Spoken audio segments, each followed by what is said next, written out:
அனைத்து உலக நாடுகளிலும் ஒலிபரப்பாகிக் கொண்டிருக்கும் உங்கள் இசை முரசு FM இணைய வானொலியின் ரமலான் வசந்தம் நிகழ்ச்சியில் உங்கள் விளம்பரம் மற்றும் ரமலான் வாழ்த்துக்களை வெளியிட தொடர்பு கொள்ளுங்கள். இயக்குனர் இசை முரசு FM, செல் 9080475780.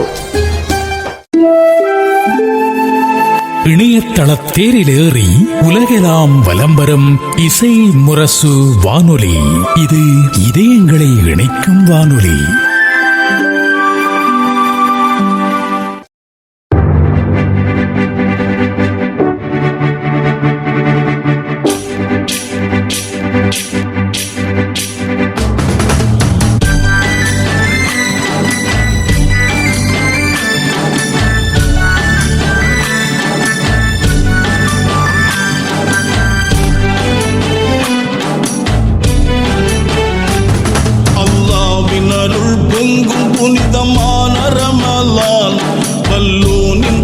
ரஹ்மத்தெல்லாம் சொரியும் ரமலான்.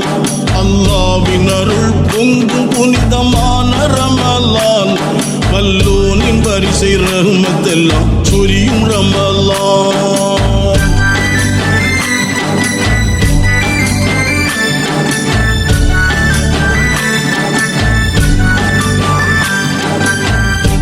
இசைமுரசு FM இணைய வானொலி நேர்கள் அனைவருக்கும் நெஞ்சம் நிறைந்த சலாம். அஸ்ஸலாமு அலைக்கும். நேர்கள் அனைவரையும் ரமலான் வசந்தம் 2ஆம் நாள் நிகழ்ச்சிக்கு அன்புடன் வரவேற்றுக் கொள்கிறோம். ஒரு மனிதனின் ஆகப்பெரிய பலம் என்னவென்றால் அவன் பெற்றிருக்கும் உறவுகள்தான். கிராமிய சூழல்களில் வாழும் மனிதனுக்கு தன்னம்பிக்கை அதிகம். ஏனென்றால் அவனது உற்றார் உறவினர்கள் அவனை சுற்றி இருக்கிறார்கள், தன்னோடு வாழ்கிறார்கள் என்பதுதான். ஒரு தனி மனிதனாக ஒரு வீட்டில் உறங்க வேண்டும் என்றாலும் நம் அண்டை வீட்டில் நம் உறவுக்காரர் இருக்கிறார், ஏதேனும் ஒன்றென்றால் அவர் பார்த்து கொள்வார் என்கிற நம்பிக்கையில்தான் தனி மனிதன் கூட நிம்மதியாக உறங்க முடியும். ஆனால் சில சந்தர்ப்ப சூழல்களில் மனஸ்தாபங்கள் ஏற்படுகிற போது அவற்றை சகித்து கொள்ளாமல் உறவுகளை முறித்து கொள்ளும் நிலை பல குடும்பங்களில் காணப்படுகிறது. இஸ்லாம் அறவே வெறுக்கிற செயல்பாடுகளில் ஒன்றாக உறவை முறித்தல் என்னும் நிகழ்வு இருக்கிறது.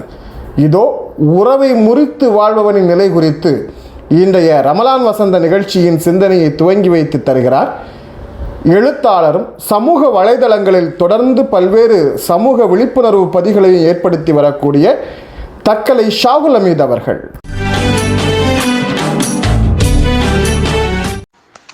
பிஸ்மில்லாஹி ரஹ்மானிர் ரஹீம்.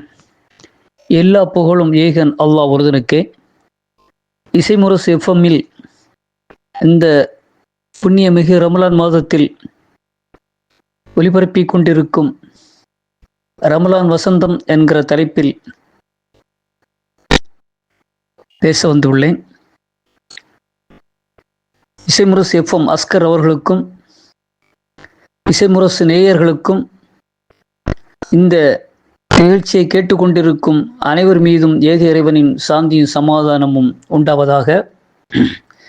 இரத்த பந்த உறவுகளின் அந்தஸ்துகளை உறுதிப்படுத்தும் பல வசனங்களை திருமறையிலேயும் ஹதீஸ்களிலும் காண முடிகிறது.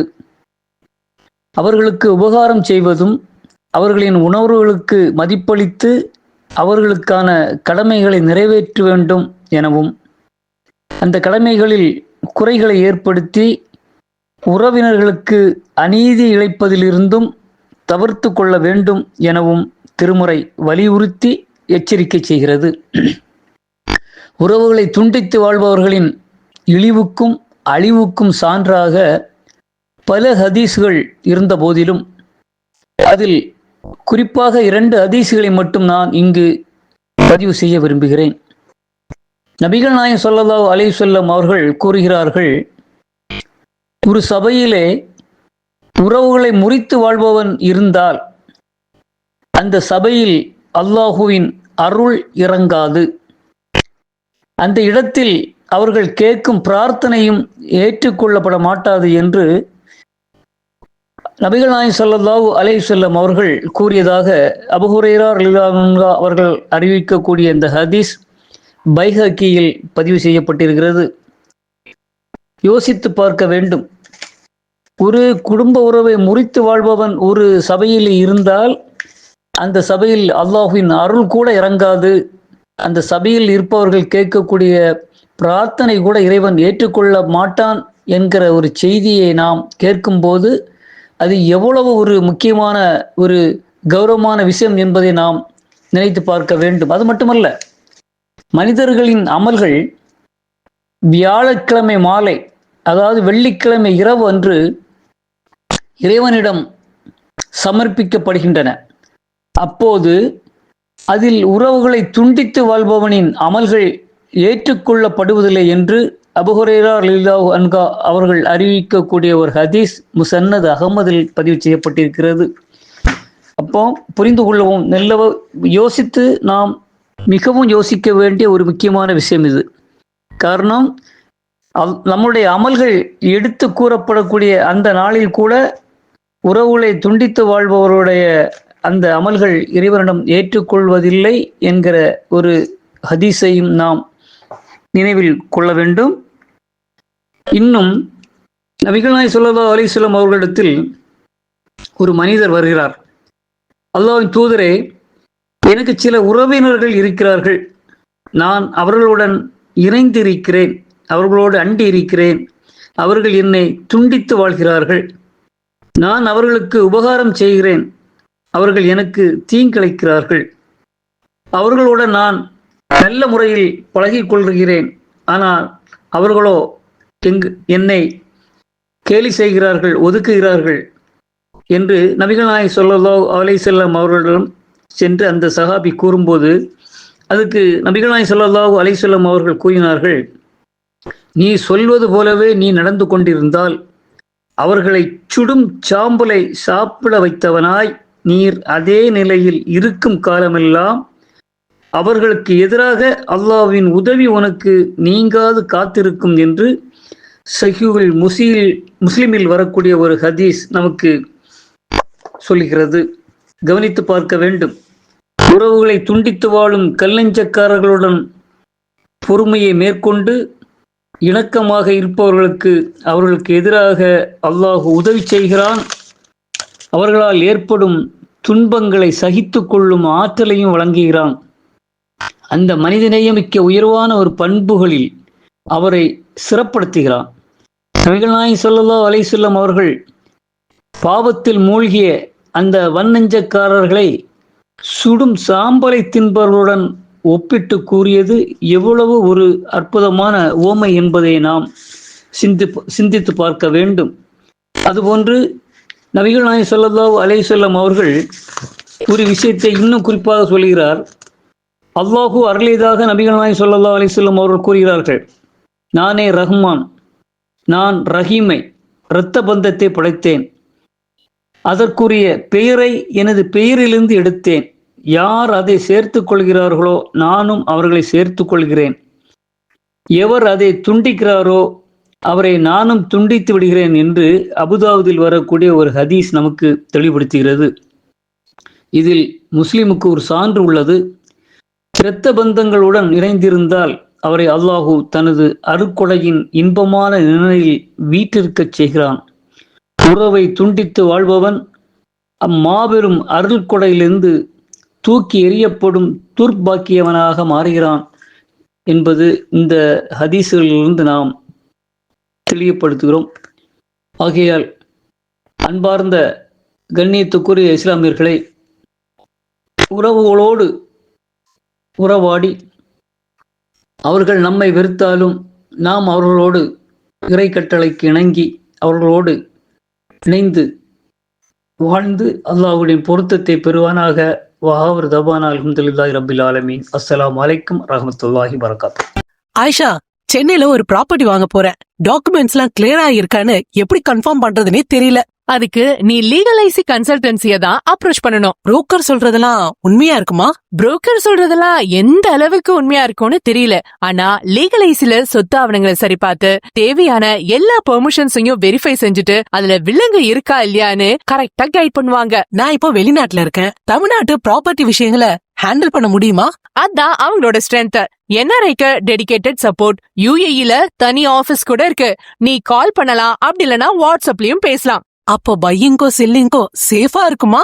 Absolutely. Clear advice, transparent process, hidden risk எதுவுமே மிஸ் ஆகாது. இப்பவே www.legalicy.com போங்க, அல்லது கால் அல்லது வாட்ஸ்அப் பண்ணுங்க 7358878575. லீகலைசி கன்சல்டன்சி, சொத்து வாங்கவும் விற்கவும் சட்டப்படி பாதுகாப்புக்கான வழி. நாம் கேட்டு ரசிக்கும் முஸ்லிம் பாடல்கள் அனைத்தும், குறிப்பாக தமிழ் இஸ்லாமிய பாடல்கள் அனைத்தும் ஒரு இசைச்சரட்டில் பயணிக்கக்கூடிய தன்மையில் இருக்கும். அவற்றிலிருந்து முற்றிலும் மாறாக தமிழ் நாட்டார் மரபோடு இஸ்லாமிய பாடலை தந்திருக்கும் ஒரு புதிய முயற்சியாக மலேசிய கவிஞர் பாடலாசிரியர் AMZ ஹாரூன் அவர்களின் முயற்சியில் உருவாகியிருக்கும் ஒரு அற்புதமான பாடல் ரமலான் மாதம் வந்தது. இந்த பாடலை புதிய முயற்சியாக தமிழ் நாட்டார் இஸ்லாமிய இசை வடிவத்தோடு தந்திருக்கிறார் கிராமிய பாடல்களுக்கு தனிமகுடம் சூட்டிய தம்பதியர்களான டாக்டர் புஷ்பவனம் குப்புசாமி மற்றும் அனிதா குப்புசாமி தம்பதியர்கள். இதோ அந்த அழகிய பாடலை நாட்டார் துள்ளிசையோடு கேட்டு ரசிக்கலாம்.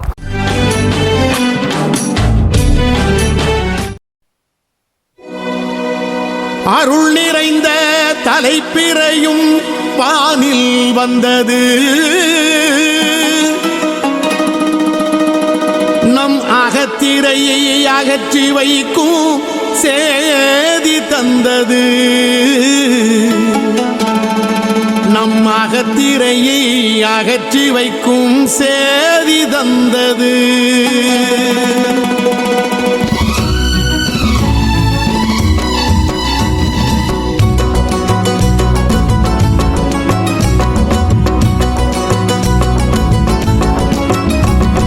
ரமலான் மாசம் வந்தாச்சு, ரஹமத்தை அள்ளி தந்தாச்சு.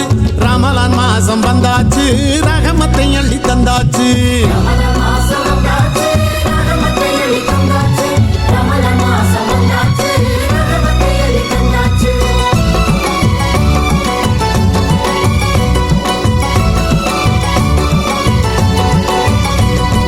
நோன்பு மாசம் வந்தாலே நோன்பு கஞ்சி மணக்கும், ஆள தூக்கும் வாசத்திலே ஆசை வந்தது எனக்கும். நோன்பு மாசம் வந்தாலே நோன்பு கஞ்சி மணக்கும், ஆள தூக்கும் வாசத்திலே ஆசை வந்தது எனக்கும். ஆசையெல்லாம் நோன்பு வைக்கிற கஞ்சி மேல தானா, ஆசையெல்லாம் நோன்பு வைக்கிற கஞ்சி மேல தானா. ஆக்கி போட நான் இருக்கேன், என்ன மறக்கலாமா? ஆக்கி போட நான் இருக்கேன், என்ன மறக்கலாமா? அரைச்செடுத்து தொட்டுக்கிற தேங்காய் சில்லு துவையல், அரைச்செடுத்து தொட்டுக்கிற தேங்காய் சில்லு துவையல். அதிகாலை பொழுதினிலே சகருக்கான சமையல், அதிகாலை பொழுதினிலே சகருக்கான சமையல்.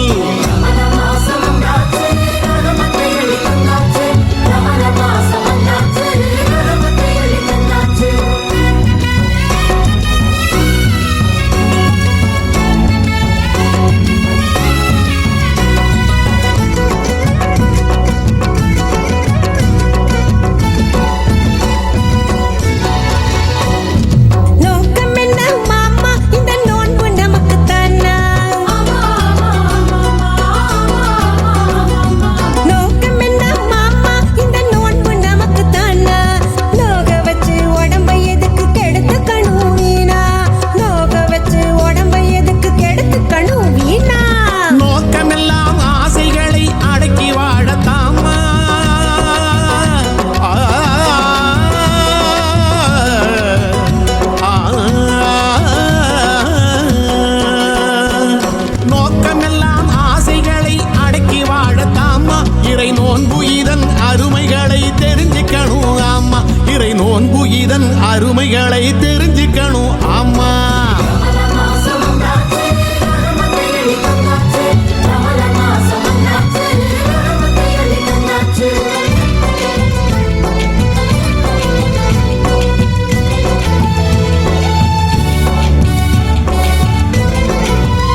ஓய்வு கிடையாது.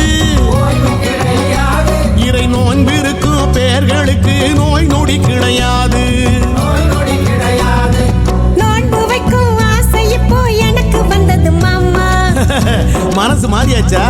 நோன்பு வைக்கும் ஆசை இப்போ எனக்கு வந்தது மாமா.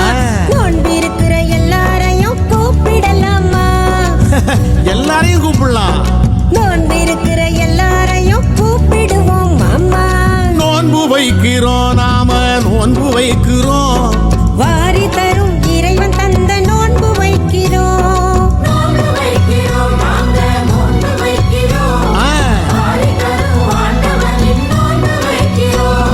முத்துக்கு முத்தன 10க்கு 10 வகுத்த 30 நாளு 3-10 ஒளிஞ்சி கிடக்கும் நன்மைகளை கேளு. பள்ளிவாசல்களுக்கு தேவையான கார்பெட்டுகள் வாங்கிட வருகை தாருங்கள் தாஜ் ட்ரேடர்ஸ் சென்னை. பள்ளிவாசல் கார்பெட்டுகளுக்காக அமைக்கப்பட்டிருக்கும் தனி பெரும் ஷோரூம் தாஜ் ட்ரேடர்ஸ் சென்னை. உயர்ந்த தரத்தில் நவீன வடிவமைப்பில் புத்தம் புதிய டிசைன்களில் விதவிதமான கார்பெட்டுகள் வாங்கிட தமிழகத்தின் பிரம்மாண்ட ஷோரூம் தாஜ் ட்ரேடர்ஸ் சென்னை. பள்ளிவாசல் பணிக்காக மொத்த விலைக்கே சில்லறை விற்பனை செய்யும் தமிழகத்தின் முன்னணி carpet showroom Taj traders Chennai. உங்கள் பகுதிக்கே நேரில் வந்து கார்பெட் அமைத்து தருகிறோம். வாட்ஸ்அப் மூலம் ஆர்டர் செய்யும் வசதியும் உண்டு. தொடர்புக்கு தாஜ் ட்ரேடர்ஸ், காந்தி நகர், கரம்பாக்கம், போரூர், சென்னை. செல் 9444485670. தமிழ் இலக்கிய மரபில் குழந்தை பாடல்களுக்கு என்று ஒரு பங்கு இருக்கிறது. ஓடி விளையாடு பாப்பா என்று பாடிய பாரதி முதல் தோட்டத்தில் மேயுது வெள்ளைப்பசு என்று பாடிய கவிமணி வரை பழம் கவிஞர்கள் மிகுதியான பங்கு தந்திருக்கிறார்கள். குழந்தை கவிஞர் என்று சிறப்பிக்கப்பட்ட வள்ளியப்பா போன்றவர்களின் பங்கு போற்றுதலுக்கும் பாராட்டுக்கும் உரியது. அதுபோன்றதொரு மிகப்பெரிய பங்களிப்பை இஸ்லாமிய இலக்கிய மேதாவிகளும் தந்திருக்கிறார்கள். குறிப்பாக நாகூர் அனிஃபாவின் பாங்கினோசை கேட்கும் முன்னே பாப்பா எழுந்திடு என்ற பாடல் நம் வீட்டு குழந்தைகளுக்கு சொல்லித்தர வேண்டிய பாடலாக இருக்கிறது. அப்படி தொழுகையை பற்றிய ஒரு அழகான குழந்தை பாடலை தருவதற்காக தூத்துக்குடி மாவட்டம் 6ஆம் பண்ணை இஸ்ஸத்துல் ஹைராத் மதரசாவின் மாணவி ஆயிஷா அரிக் அவர்கள் இதோ அந்த குழந்தை பாடலை பாட வருகிறார். அஸ்ஸலாமு அலைக்கும். தூத்துக்குடி மாவட்டம் 6ஆம் பண்ணை இஸ்ஸத்துல் ஹைராத் மதர்சா மாணவர் ஐஷாரி. இங்கு நான் தொழுகை பற்றிய பாடல் ஒன்றை பாட வந்துள்ளேன். உலகெங்கும் இசை முரசு எஃப்எம்ஐ கேட்டுக்கொண்டிருக்கும் அனைவருக்கும் ரமலான் நல்வாழ்த்துக்கள். சூரியன் உதிக்கும் முன்னாலே சுபுகு தொழுகை தொழ வேண்டும். நண்பகல் உச்சி சாய்ந்தவுடன் நன்றாய் லுகரை தொழ வேண்டும். மாலை நேரம் வந்தவுடன் மாண்பாய் அசரை தொழ வேண்டும். மெல்லே சூரியன் மறைந்தவுடன் விரவாய் மகரிப்பு தொழ வேண்டும். இரவு நேரம் வந்தவுடன் இஷாவை இனிதான் தொழ வேண்டும். ஒவ்வொரு நாளும் ஐவேளை ஒழுங்காயிரையை தொழ வேண்டும். அஸ்ஸலாமு அலைக்கும். ரம்மியமான ரமலான். ஏன் இது ரம்மியமான ரமலான்? பகல் முழுக்க பசித்திருக்கும் ஒருவன் முகத்தில் அயர்வும் சோர்வும் தானே இருக்க வேண்டும். ஆனால் இறைவனின் மாபெரும் மகத்துவம், பகல் முழுக்க பசித்திருக்கும் ஒருவன் முகம் மாலை பொழுதில் பார்க்கிற போது அப்போது பூத்த மல்லிகை போல, முற்றத்தில் பூத்த ரோஜா போல புன்னகை பிரகாசிக்க அழகு நிறைந்தவனாக இருக்கிறான். இறைவனின் மகத்துவம் அது. இப்படி 1000 அழகை கொண்டிருக்கிறது இந்த ரம்மியமிகு ரமலான். இந்த ரமலானின் அழகை சொல்ல கவிஞரும் உளவியல் ஆலோசகருமான ஹாஜரா மோமின் அவர்கள் ஓர் அழகான கவிதை எடுத்து வருகிறார் நம் காதுகளில் வாசிக்க. அஸ்ஸலாமு அலைக்கும் வரஹ்மத்துல்லாஹி தஆலா பரகாத்துஹு. அல்லாஹுவின் சாந்தியும் சமாதானமும் நம்ம அனைவரும் மீது உண்டாவதாக. ஆமீன். ரமலான் மாதத்தின் புனிதத்தன்மை, நோன்பின் மகத்துவம், பசித்திருப்பதன் வழி மற்றும் இறைவனிடம் பாவ மன்னிப்பு கோருதல் மற்றும் சகோதரத்துவத்தை வலியுறுத்தும் 30 நாள் நோன்பின் மூலம் மன தூய்மை மற்றும் பசியின் அறிவை வலியுறுத்துகின்றன. புனித மாதம் ரமலான் மாதத்தை அடைய நம் அனைவருக்கும் அல்லாஹ் அருள் புரிவானாக. ஆமீன். பசித்திருந்து பொறுத்திருந்து தனித்திருந்து விழித்திருந்து பாவங்கள் போக்கும் புனித மாதம். பசிக்காதோர் வழியறிந்து மனவுமர்ந்து அள்ளித்தந்து இறைவனை துதிக்கும் மாதம் இது. உள்ளிருக்கும் சிறப்பை வெளியே கொணரும், தெய்வீகத்தை முகத்தில் காட்டும். 30 நாள் நோன்பினிலே ஏழையின் பசியினை உணர்த்தும். 5 வேளை தொழுகையிலே ஆன்மாவை தூய்மைப்படுத்தும் ரமலான். அன்பை விளைக்கும் ரமலான், அன்பை போதிக்கும் ரமலான், சாந்தி நிலவச் செய்யும் ரமலான். அனைவருக்கும் இனிய ரமலான் வாழ்த்துக்கள். பசித்திருத்தல், ஏழைகளின் பசியை உணர்ந்து அறச்செயல்கள் புரிதல். பாவ மன்னிப்பு, இறைவனிடம் பாவ மன்னிப்பு கோரி பிரார்த்தனை செய்தல். சகோதரத்துவம், அஸ்ஸலாமு அலைக்கும் என்ற வாழ்த்துடன் அன்பை பகிர்ந்து கொள்ளுதல். ரமலான் மாதத்தில் அனைவரும் நமக்கு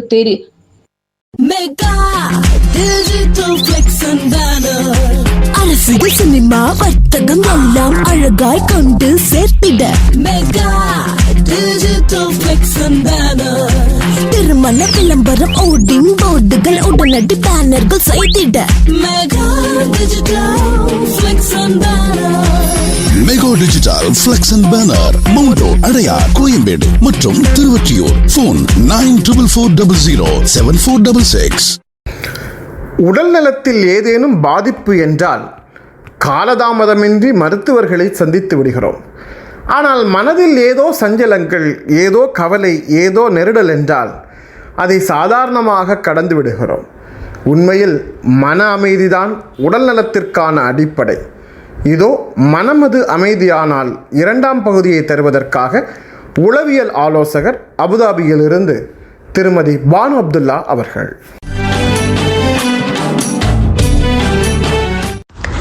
இசை முரசு இணைய வானொலி நேயர்கள் அனைவருக்கும் அஸ்ஸலாமு அலைக்கும் வரஹ்மத்துல்லாஹி வபரகாத்துஹு. மறுபடியும் ரமதான் வசந்த நிகழ்ச்சியில உங்களை எல்லாரையும் சந்திக்கிறதுல ரொம்ப சந்தோஷம். காம் மைண்ட் அதோடைய பார்ட் 2 பார்க்கலாமா? காம் மைண்டு டெவலப் ஆன பிறகு நம்ம நெக்ஸ்ட் இம்பார்ட்டன்ட் ஸ்டெப்பா காமை ரெஸ்பான்ஸ் பண்றது பார்க்கலாம்.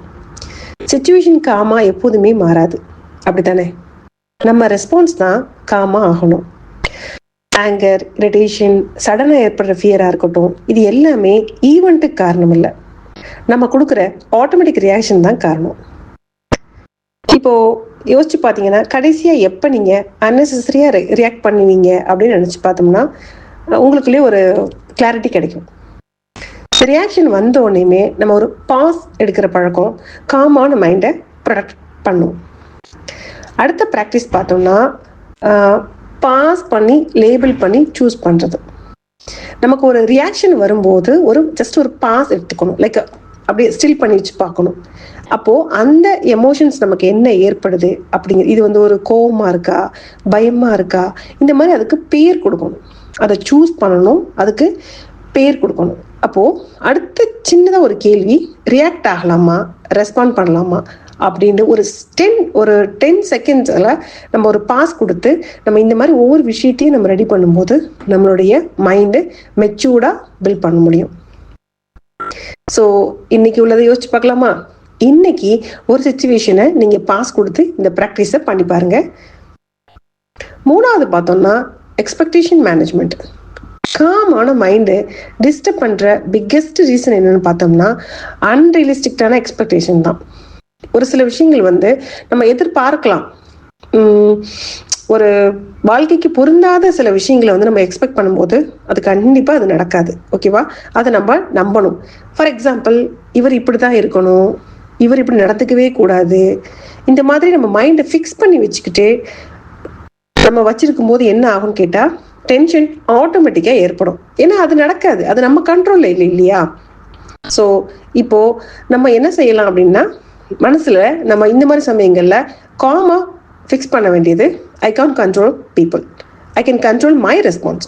இந்த லைனை அடிக்கடி நீங்கள் உங்கள் மென்டலில் லோட் பண்ண என்ன ஆகும்னு பார்த்தீங்கன்னா உங்களுக்கு ஃபிசிக்கலாக உள்ள விஷயங்கள் புரியும், உங்கள் மைண்டும் காம் ஆகும். அடுத்து மென்டல் கிளட்டர் கிளியர் பண்ணுறது ஹேபிட். இது நிறைய தாட்ஸ், ஒரு நாளைக்கு எத்தனையோ விதமான தாட்ஸ் நமக்கு வந்துக்கிட்டே இருக்கும். அப்படி இருக்கும்போது நம்ம காமாவே இருக்க முடியாது, அப்படித்தானே? ஸோ டெய்லி நம்ம என்ன பண்ணலாம்னா ஒரு 3 மினிட்ஸ் மைண்டில் ஓடுற தாட்ஸை ஒரு பேப்பரில் டம்ப் பண்ணிடணும். முக்கியமாக அந்த பேப்பர் யாரு கண்ணையும் பற்றாமல் பார்த்துக்குங்க. ஸோ சொல்யூஷன்லாம் தேட வேண்டாம், ஜஸ்ட் அன்லோட் மட்டும் பண்ணிட்டு பிரெயினுக்கு சிக்னல் போகும். ஏன்னா எல்லா பிரச்சனையும் நம்ம பேப்பரில் கொட்டிட்டோம் அப்படி தானே. இப்போ நான் சேஃப், நான் ரெஸ்ட் எடுக்க போகிறேன். இந்த மாதிரி காமாக ஒரு ஸ்லீப் பண்ணும்போது காலையில் எந்திரிக்கும் போதும் உங்களுக்கு ஒரு காமான ஒரு மைண்டு கண்டிப்பாக கிடைக்கும். ஸோ கன்சிஸ்டன்டி மைண்ட் செட்டு, காமான மைண்டுக்கு ஒரு பர்ஃபெக்டான டே தேவை கிடையாது. மிஸ் ஆனாலும் கில்ட் வேண்டாம். ஸோ ரிசீவ் பண்ணணும், நம்ம காம்னஸை பர்ஃபெக்ஷன் இல்லை. அந்த மாதிரி நம்ம ஃபஸ்ட்டு ஃபிக்ஸ் பண்ணிக்கிட்டோம்னு சொன்னாக்கா இது கண்டினியூஸாக வராது. நம்ம ப்ராக்டிஸில் ஒன்று எடுத்து பண்ணும்போது நமக்கு கொஞ்சம் ஈஸியாக இருக்கும். ஏன் நான் இதை இப்போ சொல்கிறேன்னா, ரமதான் மாதத்தில் நம்ம தனித்திரு, விழித்திரு, பசித்திரு அப்படிங்கிற ஒரு கான்செப்ட் இருக்கும் இல்லையா. ஸோ இந்த டைமில் நம்ம மைண்டையும் சேர்த்து காம் பண்ணும்போது நமக்கு நல்ல ஒரு ரிசல்ட் கிடைக்கும். ஸோ இதை ரெகுலராக நம்ம இந்த மாதத்தில் நம்ம பண்ணிக்கிட்டே வரும்போது கண்டிப்பாக அது ஒரு அடுத்த வருஷம் நோன்பு வரைக்குமே நம்ம அந்த மைண்டை எப்படி காம் பண்ணுறது அப்படிங்கிறத தெரிஞ்சுக்கலாம். எப்போதுமே ரமதானில் ஒரு விஷயத்தை ஸ்டார்ட் பண்ணும்போது அதோடைய கிளாரிட்டி, அதோடைய சக்ஸஸ் ரேட்டு கண்டிப்பாக முன்னாடி இருக்கிற பழைய நாட்களை விட அதிகமாக தான் இருக்கும். சரியா? காமான மைண்டு டெவலப்பான லைஃப்பை ஸ்லோ ஆக்காது, கிளியர் ஆக்கும். கிளியரான மைண்டு பெட்டரான டிசிஷன் எடுக்கும். ஸோ அன்னெசரியாக கான்ஃப்ளிக்ஸை அவாய்ட் பண்ணுறதுக்காகவும் எனர்ஜியை சேவ் பண்ணுறதுக்காகவும் நம்ம காம் மைண்டை நம்ம ரெகுலராக ப்ராக்டிஸில் கொண்டு வரணும். காம் மைண்டுங்கிறது எப்போதுமே வீக்னஸ் கிடையாது, அது ஒரு ஸ்ட்ரென்த்து. சின்ன ப்ராக்டிஸ் மூலமாக, டெய்லி டிசிப்ளின் மூலமாக நம்மளுடைய ரியல் காமான மைண்டை ஃபார்முலாவை எப்படி ஃபிக்ஸ் பண்ணுறதுன்னு தெரிஞ்சுக்கிட்டோம். கேட்ட அத்துணை பேருக்கும் என்னுடைய மனமார்ந்த நன்றிகள், மனமார்ந்த வாழ்த்துக்கள். ஜஸாக்கல்லாஹு ஹைரன் கஸீரா.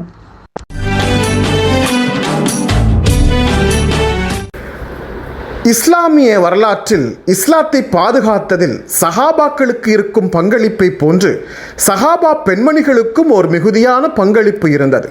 சமகாலத்தில் இஸ்லாமிய பேணுதல்களை பாதுகாப்பதில் ஆண்களுக்கு இருக்கும் பங்களிப்பை போன்று இன்னும் ஒரு படி கூடுதலான பங்களிப்பு பெண்களுக்கு இருக்கிறது. அந்த பங்களிப்பை பேசுவதற்கு இன்னும் கூடுதல் வாய்ப்பு நம் சமூகத்தில் வழங்கப்பட வேண்டியிருக்கிறது.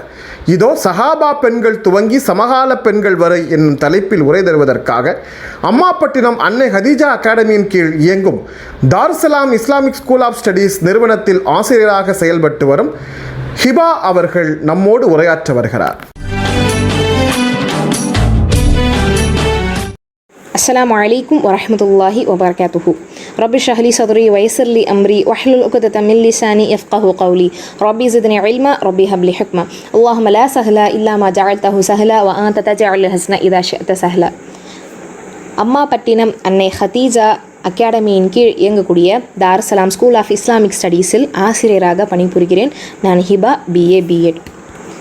நான் உங்கள் முன் பேச எடுத்துக்கொண்டுள்ள தலைப்பு சஹாபிய பெண்கள் முதல் சமகால பெண்கள் வரை. இன்ஷா அல்லாஹ் இந்த தலைப்பில் தொடர்ந்து ஒரு சில சஹாபிய பெண்கள் பற்றியும் ஒரு சில சமகால பெண்கள் பற்றியும் இன்ஷா அல்லாஹ் நம்ம பார்க்க இருக்கிறோம். ஓகே, இப்போ சஹாபிய பெண்மணிகள் அப்படின்னா யாருன்னா ரசூல் ஸல்லல்லாஹு அலைஹி வஸல்லம் அவங்க காலகட்டத்தில் வாழ்ந்தவங்கள தான் சஹாபிய பெண்மணிகள் சொல்லுவாங்க. ரசூலுல்லாஹ்க்கு முன்னாடி பெண்களுடைய நிலை எப்படி இருந்துச்சு அப்படின்னு நம்ம பார்த்தோன்னா அவங்க ரொம்ப கஷ்டப்பட்ட நிலையில் தான் இருந்திருக்காங்க. அவங்களுக்கான சரியான மரியாதை கிடையாது. அவங்களுக்கு சொத்தில் பங்கு கொடுக்க மாட்டாங்க. அது மட்டும் இல்லாமல் பெண் பிள்ளை ஒருத்தவங்களுக்கு பிறக்குது அப்படின்னா அதை ஒரு துக்கமாக கருதுவாங்க.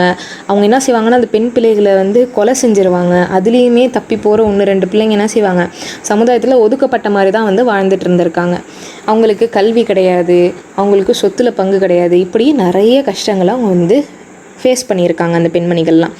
அப்போது ரசூல் ஸல்லல்லாஹு அலைஹி வஸல்லம் அவங்க வந்ததுக்கப்புறம் பெண்களுடைய நிலையில் ஒரு பெரிய மாற்றம் அப்படிங்கிறது இருந்துச்சு. ஆணாக இருந்தாலும் சரி பெண்ணாக இருந்தாலும் சரி 2 பேருமே யார், அல்லாஹ்வுடைய படைப்பு அப்படிங்கிறத ரசூலுல்லாஹ் மக்களுக்கு புரிய வச்சாங்க.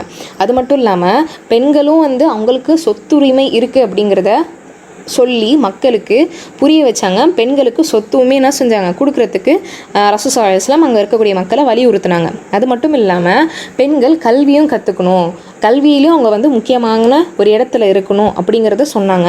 இது ஒரு ஹதீஸ் மூலயமா அவங்க எப்படி சொல்கிறாங்கன்னா, தொலபுல் இல்மி ஃபரீலத்துன் அலா குல்லி முஸ்லிம்னு சொல்கிறாங்க. ஒவ்வொரு முஸ்லீமும் கல்வி கற்றுக்கிறது அப்படிங்கிறது அவங்க மேலே கட்டாய கடமைன்ட்டாங்க. அவங்க வந்து யாரையுமே பிரித்து சொல்ல, ஓவராலாக முஸ்லீம் மேலே கட்டாய கடமை அப்படின்னு சொல்லிட்டாங்க. அப்போது எல்லா முஸ்லீம்களும் கல்வி கற்றுக்கணும். இப்போ கல்வியை நம்ம கற்றுக்கிட்டா நம்ம எப்படி கல்வி நம்ம மனசுலேயே தக்க வச்சுக்கிறது, அதை பிறருக்கு எத்தி வச்சா நம்மளோட மனசில் அது இருந்துக்கிட்டே இருக்கும். அப்போ கல்வியை நம்மளும் கற்றுக்கணும், பிறருக்கு எத்தி வைக்கணும் அப்படிங்கிற அந்த விஷயத்த ரசூல் ஸல்லல்லாஹு அலைஹி வஸல்லம் என்ன செஞ்சாங்கன்னா, அந்த மக்களுக்கு எளிமையான முறையில் புரிய வச்சாங்க. அப்போது ரசூல் ஸல்லல்லாஹு அலைஹி வஸல்லமோட காலகட்டத்தில் நிறைய சஹாபிய பெண்மணிகள் என்ன செஞ்சுருக்காங்க, ஒவ்வொரு துறையில் சிறந்து விளங்கியிருக்காங்க. அதில் இன்ஷா அல்லாஹ் இன்றைக்கி நம்ம யாரை பற்றி பார்க்க போகிறோம் அப்படின்னா, வீரமான ஒரு சஹாபிய பெண்மணி அப்படின்னு சொல்லிட்டு நம்ம அவங்கள வந்து சொல்லலாம். நுசைபா பின்த் கஅப் ரலியல்லாஹு அன்ஹா. நுசைபா பின்த் கஅப் ரலியல்லாஹு அன்ஹா இவங்களுடைய புனை பேர் என்னென்னா உம்மு உமாரா. இவங்க எங்கே பிறந்தாங்க அப்படின்னா மதீனாவில் தான் வந்து பிறந்தாங்க, மதீனாவில் தான் வசித்தாங்க, வாழ்ந்தாங்க. அப்போது அங்கே தான் என்ன செஞ்சாங்கன்னா இஸ்லாத்தையுமே ஏற்றுக்கிட்டாங்க. அப்போ நபி ஸல்லல்லாஹு அலைஹி வஸல்லம் மதீனா வரத்துக்கு முன்னாடியே இஸ்லாத்தை ஏற்றுக்கிட்ட பெண்மணியில் இவங்களும் ஒருத்தவங்க. அப்போ ரசூலுல்லாஹ் இவங்க எங்கே முதல்ல பார்த்துருப்பாங்க, ஃபஸ்ட்டு எங்கே பார்த்தாங்க அப்படின்னா அக்கபா உடன்படிக்கைன்னு ஒரு உடன்படிக்கை நடந்துச்சு. அந்த உடன்படிக்கையில் இவங்க போய் கலந்துக்கிட்டாங்க. அப்போ தான் ரசூலுல்லாஹை ஃபஸ்ட் டைம் வந்து பார்க்குறாங்க. இவங்களை பொறுத்த வரைக்கும் நுசைபானாலே நம்மளுக்கு சிந்தனையில் வரக்கூடிய ஒரு முக்கியமான ஒரு இன்சிடென்ட் என்ன அப்படின்னா வந்து உஹது போர் தான். உஹது போரில் அவங்க பார்ட்டிசிபேட் பண்ணது, அவங்க எப்படி ரோல் ப்ளே பண்ணியிருக்காங்க அப்படிங்கிறது தான் வந்து குறிப்பிடத்தக்க ஒரு விஷயமா இருக்குது. அப்போ என்ன ஆகுதுன்னா, இவங்க எதுக்கு வந்து அந்த இடத்துக்கு போயிருப்பாங்கன்னா, அங்கே இருக்கக்கூடிய வீரர்கள் இருப்பாங்க, சஹாபி எல்லாருமே இருப்பாங்க அந்த இடத்துல. அந்த சஹாபாக்களுக்கு வந்து உதவி செய்யணும், அவங்களுக்கு ஒரு வேளை அடிபட்டுருச்சுன்னா அவங்களுக்கு கட்டு போடுறது, அவங்களுக்கான மருந்து கொடுக்கறது, தண்ணீர் கொடுக்கறது, இந்த மாதிரி உதவிக்காக தான் அந்த இடத்துல போயிருப்பாங்க.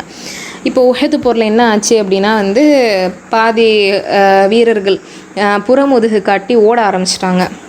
அப்போ அந்த நபித்தோழர்கள்லாம் வந்து புறமுதுகு காட்டி ஓடும் போது நுசைபா நினைக்கிறாங்க, ரசூல்லா கூட யார் இருப்பாங்க, ரசூல்லாவை யார் பாதுகாப்பாங்கன்னு தெரியலையேன்னு கீழே கிடந்த ஒரு வாளை எடுத்துகிட்டு வந்து ரசூல்லாவை பாதுகாக்கிறதுக்கு ஓடி வராங்க.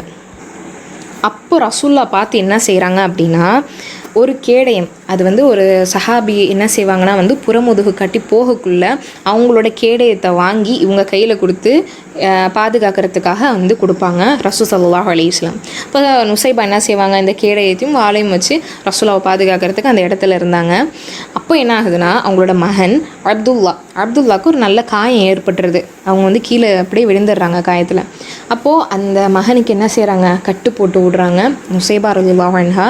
அப்போது வந்து நான் யோசிச்சு பாருங்கள், ஒரு போர்க்களம், தாய் தன்னோட பிள்ளையை பார்க்குறாங்க, எப்படிப்பட்ட நிலையில், அடிப்பட்ட நிலையில் பார்க்குறாங்க. அப்போது ஒரு தாய்க்கு எப்படி இருக்கும், மனசு துடிச்சு போயிடும். அல்லாஹ் என் பிள்ளை எப்படியாவது நீ சரியாக்கிடு, அவன் நல்ல விதமாக வந்துடணும், இப்படி தான் நம்மளுக்கு அந்த சிந்தனைங்கிறது அந்த டைமில் நம்மளுக்கு இருக்கும். அப்போது நுசைபா என்ன பண்ணாங்கன்னா, கட்டி விட்டுட்டு மகனே எழுந்து போரிடு அப்படின்னு தான் சொன்னாங்க. அப்போ இந்த இடத்துல நம்ம ஒரு விஷயம் நல்லா யோசிச்சு பார்க்கணும். என்னென்னா, அந்த இடத்துல தாய் தான், தாயோட உள்ளம்ங்கிறது ரொம்பவே வந்து சாஃப்டானது. அவங்களுமே தன்னோட பிள்ளைய சாஃப்டின் காரணமாக தான் அவங்க என்ன செஞ்சுருக்காங்க, தன் பிள்ளையை போய் கட்டி விட்டுருக்காங்க. ஆனால் ரெண்டாவது அவங்க என்ன செய்கிறாங்கன்னா, நம்ம வந்தது நோக்கம் அல்லாஹ் வணங்குறது, அல்லாஹ்க்காக தான் எல்லா விஷயமும் நம்ம பண்ணுறோம்.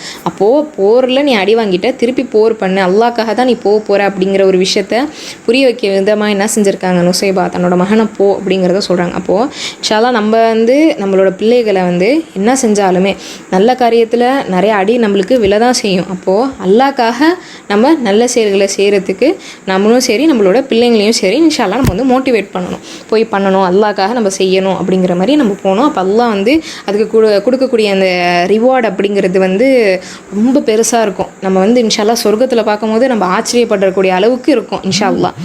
அப்படி இருக்கக்குள்ள நுசைபா என்ன செய்கிறாங்க, தன்னோட மகனை வந்து போய் போரிடுங்கன்னு சொல்லிட்டாங்க. மகனும் என்ன செய்கிறாங்க, போய் போரிடுறதுக்கு போயிட்டாங்க. அப்போது மகனை தாக்கிய ஒருத்தவர் என்ன செய்கிறார், ஒரு வீரர் வந்து வரும்போது ரசூல் ஸல்லல்லாஹு அலைஹி வஸல்லம் பார்த்துட்டு, நுசைபா இவர் தான் உங்களோட மகனை தாக்கியவங்க அப்படின்னு சொல்லக்குள்ள நுசைபா என்ன செய்கிறாங்கன்னா, அந்த எதிரில் வந்து அந்த எதிரி வீரருடைய காலில் வந்து தாக்கிடுறாங்க. இந்த மாதிரி நுசைபா வந்து வீரமாக அந்த இடத்துல வந்து செயலாற்றிருக்காங்க.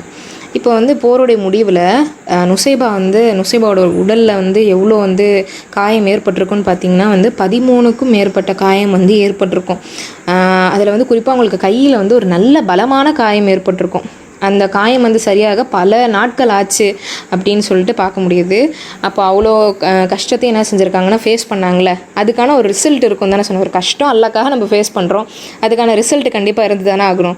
அதே போர்க்களத்தில் ரசூல் ஸல்லல்லாஹு அலைஹி வஸல்லம் ஒரு துவா செய்கிறாங்க. என்ன துவா செய்கிறாங்கன்னா, யா அல்லாஹ் இவங்களை வந்து நுசைபாவை சொர்க்கத்தில் என்னோட தோழரில் ஒருத்தவங்களாம் ஆக்குடா யா அல்லாஹ் அப்படின்னு சொல்லிட்டு ஒரு துவா செய்கிறாங்க. எவ்வளோ சிறந்த துவா. நம்மளோட லைஃபோட அல்டிமேட் கோலே என்ன? சொர்க்கம் தான். அந்த சொர்க்கத்துக்கு அதுவும் ரசுல்லாவுடைய தோழரில் ஒருத்தவங்களா அப்படிங்கும் போது அது எவ்வளோ பெரிய அந்தஸ்து, உயர்ந்த அந்தஸ்து அல்லாஹ் வந்து அவங்களுக்கு கொடுத்துருக்கான். அல்லாஹ் வந்து அவங்களோட உழைப்புக்கான கூலியை வந்து அந்த இடத்துல வந்து கொடுத்துருக்கான் அப்படிங்கிறத நம்ம புரிஞ்சுக்கணும். அப்போ எந்த அளவுக்கு அவங்க அடிபட்டிருக்காங்களோ அதை விட மேன்மையான, அதை விட உயர்ந்த சிறந்த சொர்க்கத்தை வந்து அல்லாஹ் அவங்களுக்கு தரதா அல்லாஹ் வந்து அல்லாஹ்ட்ட வந்து ரசுல்லாவே கேட்டிருக்காங்க. அல்லாஹ் தரத்துக்கு முன்னாடி ரசுல்லாவே என்ன செஞ்சுருக்காங்க, அந்த இடத்துல வந்து கேட்டிருக்காங்க. அது மட்டும் இல்லாமல் ரசுல்லா சொல்லியிருக்காங்க, நான் உஹது போரில் வலப்புறம் பார்த்தாலும் சரி, இடதுபுறம் பார்த்தாலும் சரி, எங்கே பார்த்தாலும் நான் நுசைபாவை தான் பார்த்தேன் அப்படின்னு சொல்லியிருக்காங்க. ஏன்னா அவங்க வந்து அவ்வளோ ஸ்பீடாக போய் போரிட்டுருக்காங்க, ரசூல்லா வந்து பாதுகாத்திருக்காங்க.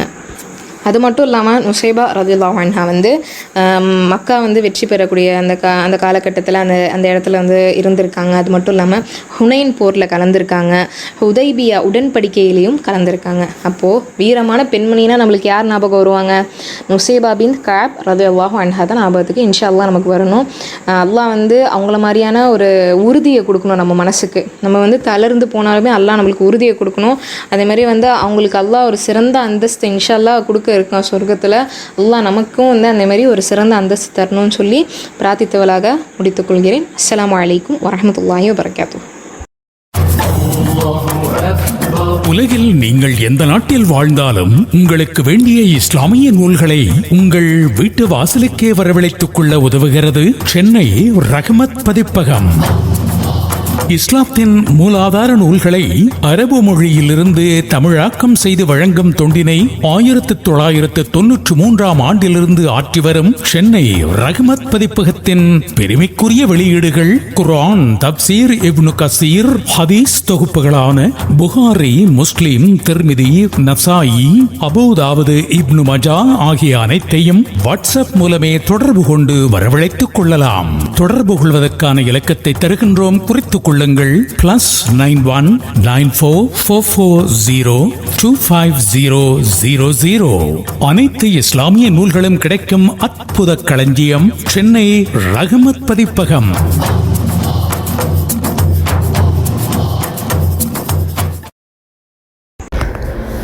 இல்லை என்று சொல்லும் மனம் இல்லாதவன் ஈடு இணை இல்லாத கருணை உள்ளவன் என்றுதான் இறைவனின் வாறு வழங்கும் வல்லன்மையை நவுரனிஃபா பாடுவார். உண்மையில் இறைவனிடம் கேட்கும்போது இறைஞ்சி கேட்க வேண்டும் என்பதுதான் தாற்பயம். இதோ இறைவனிடம் இறைஞ்சுவோம் என்னும் தலைப்பில் கவிதை தருவதற்காக காயல் கவிஞர் ஜைனுல் ஆப்தீன் அவர்கள்.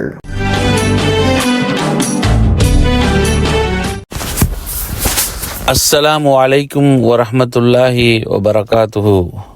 அல்ஹம்துலில்லாஹி ரப்பில் ஆலமீன். அஸ்ஸலாத்து வஸ்ஸலாம் அலா ரசூலில்லாஹி ஸல்லல்லாஹு அலைஹி வஸல்லம். அளவற்ற அருளாளனும் நிகரற்ற அன்புடையனுமாகிய அல்லாஹ்வின் திருநாமம் போற்றி ஏந்தல் முஹம்மது ஸல்லல்லாஹு அலைஹி வஸல்லம் அவர்கள் மீதும் அவர்களின் நன்னெறியை பின்பற்றி வாழ்ந்த உத்தம சஹாபா பெருமக்கள், அவர்களை பின்தொடர்ந்த இமாம்கள், நல்லடியார்கள் நம் யாவர்கள் மீதும் இறைவனின் சாந்தியும் சமாதானமும் என்றென்றும் சூழட்டுமாக. அன்பான நேயர்களே, நமது இசை முரசு இணையதள வானொலி மூலம் வருட வருடம் தொடர்ச்சியாக ரமதான் மாதத்தில் ரமதான் வசந்தம் என்ற நிகழ்ச்சி மூலம் பல பல்சுவை நிகழ்ச்சிகளையும் தரமான கருத்துக்களையும் வழங்கி கொண்டிருக்கிறார்கள். அதன் தொடர்ச்சியாக இந்த வருடம் ரமதான் மாதத்தின் சிந்தனை என்ற நிகழ்ச்சியின் மூலமாக நான் ஜைனுல் ஆபிதீன் காயல்பட்டினம் அபுதாபியிலிருந்து ஒரு சிறிய இறைவனிடம் இறைஞ்சும் ஒரு கவிதையை உங்கள் முன் சமர்ப்பிக்கின்றேன். அனைத்தும் படைத்து காத்து ஆளும் ஆன்ற வல்ல நாயகா, நினைந்து பணிந்து இறைஞ்சுகின்றோம் நினது கருணை ஈகுவாய். அனைத்தும் படைத்து காத்து ஆளும் ஆன்ற வல்ல நாயகா, நினைந்து பணிந்து இறைஞ்சுகின்றோம் நினது கருணையை ஈகுவாய். ஏழை எமது மனதிற்படியும் பாவக் கரைகள் நீங்கவே, சீலம் பொதிந்த உனது மறையின் சிறந்த நாணம் புகட்டுவாய். ஏழை எமது மனதிற்படியும் பாவக் கரைகள் நீங்கவே, சீலம் பொதிந்த உனது மறையின் சிறந்த நாணம் புகட்டுவாய். எரியும் தணலில் நரையில் உழல இழிந்த நெறியை காட்டிடும், கரிய குணத்தின் கொடியோர் குழுவில் கலந்திடாமல் மீட்டிடுவாய். எரியும் தணலில் நரையில் உழல இழிந்த நெறியை காட்டிடும், கரிய குணத்தின் கொடியோர் குழுவில் கலந்திடாமல் மீட்டிடுவாய். பத்ரு உஹது களத்தில் குஃபரின் படைகள் திணற வீழ்த்தியே, பத்ரு உஹது களத்தில் குஃபரின் படைகள் திணற வீழ்த்தியே, உதிரன் சொரிந்த சுஹதா குலத்தின் உறுதியை நெஞ்சில் நாட்டிடுவாய்.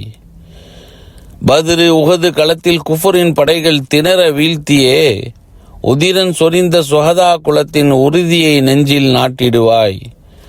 படிந்த மனத்தின் பாவக்கரையால் பெரிதும் துயரில் மூழ்கினோம், பவங்கள் வினையில் உழலும் எங்கள் பாவம் பொறுத்தே அருள்வாய். மறண்டு விழிக்கும் மரணப் பொழுதில் மணக்கும் களிமா நாவிலே, உருண்டு முழங்க நினைவிற் துளங்க உனது உதவி நல்குவாய். மஹ்ஷர் வெளியில் இறங்கியதும் மதீனா பதியின் ஏந்தலர், மஹிபர் நபியை உகப்பாய் எமது மனதில் நிலைக்க செய்குவாய். மஹ்ஷர் வெளியில் இறங்கியதும் மதீனா பதியின் ஏந்தலர், மஹிபிர் நபியின் உகப்பை எமது மனதில் நிலைக்க செய்வாய். ஸல்லல்லாஹு அலா முஹம்மது ஸல்லல்லாஹு அலைஹி வஸல்லம். அஸ்ஸலாமு அலைக்கும் வரஹ்மத்துல்லாஹி வபரகாத்துஹு.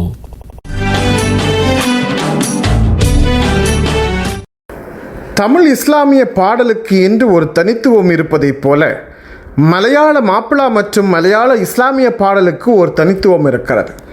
அது தமிழகத்தின் தென்பகுதிக்கு அறிமுகமான அளவில் மற்ற பகுதிகளுக்கு அறிமுகமாகவில்லை.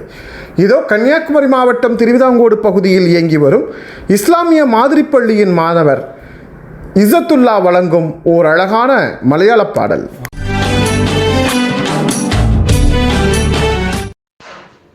Assalamu alaikum wa rahmatullahi wa barakatuhu.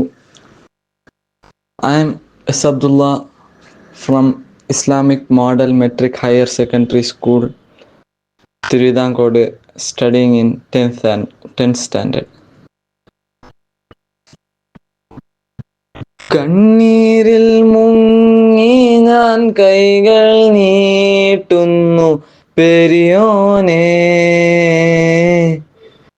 കരളിൻ്റെ നോവുകൾ എല്ലാം കാണുന്ന ഫർദാനേ,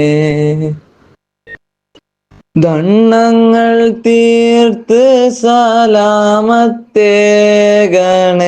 ഹന്നാനേ,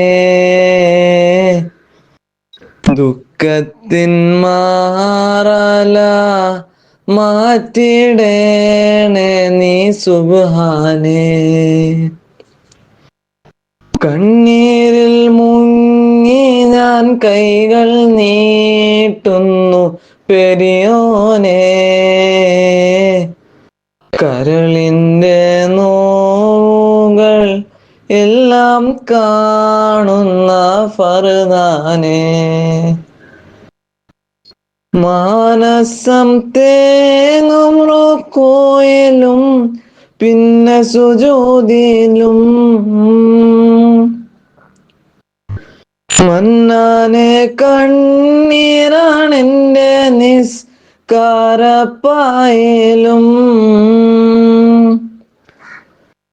ഓരോരോ കാലടി കബറിലെ കാണെന്നോർക്കാതെ,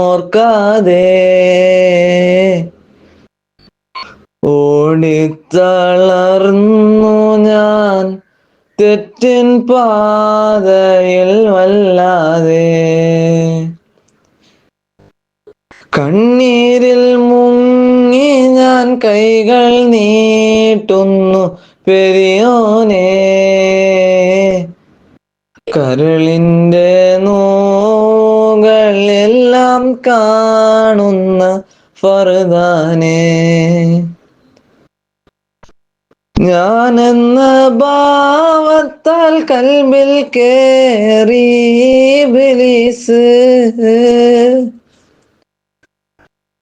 ഞാനമതില്ലാതെ കാട്ടിപ്പോയി പല നാമൂസ്. എണ്ണിയാൽ തീരാത്ത പാവം പേറി തളർന്നു ഞാൻ. എല്ലാം അറിഞ്ഞപ്പോൾ മാപ്പിനാഹിരമോതും ഞാൻ. കണ്ണീരിൽ മുങ്ങി ഞാൻ കൈകൾ നീട്ടുന്നു പെരിയോനേ.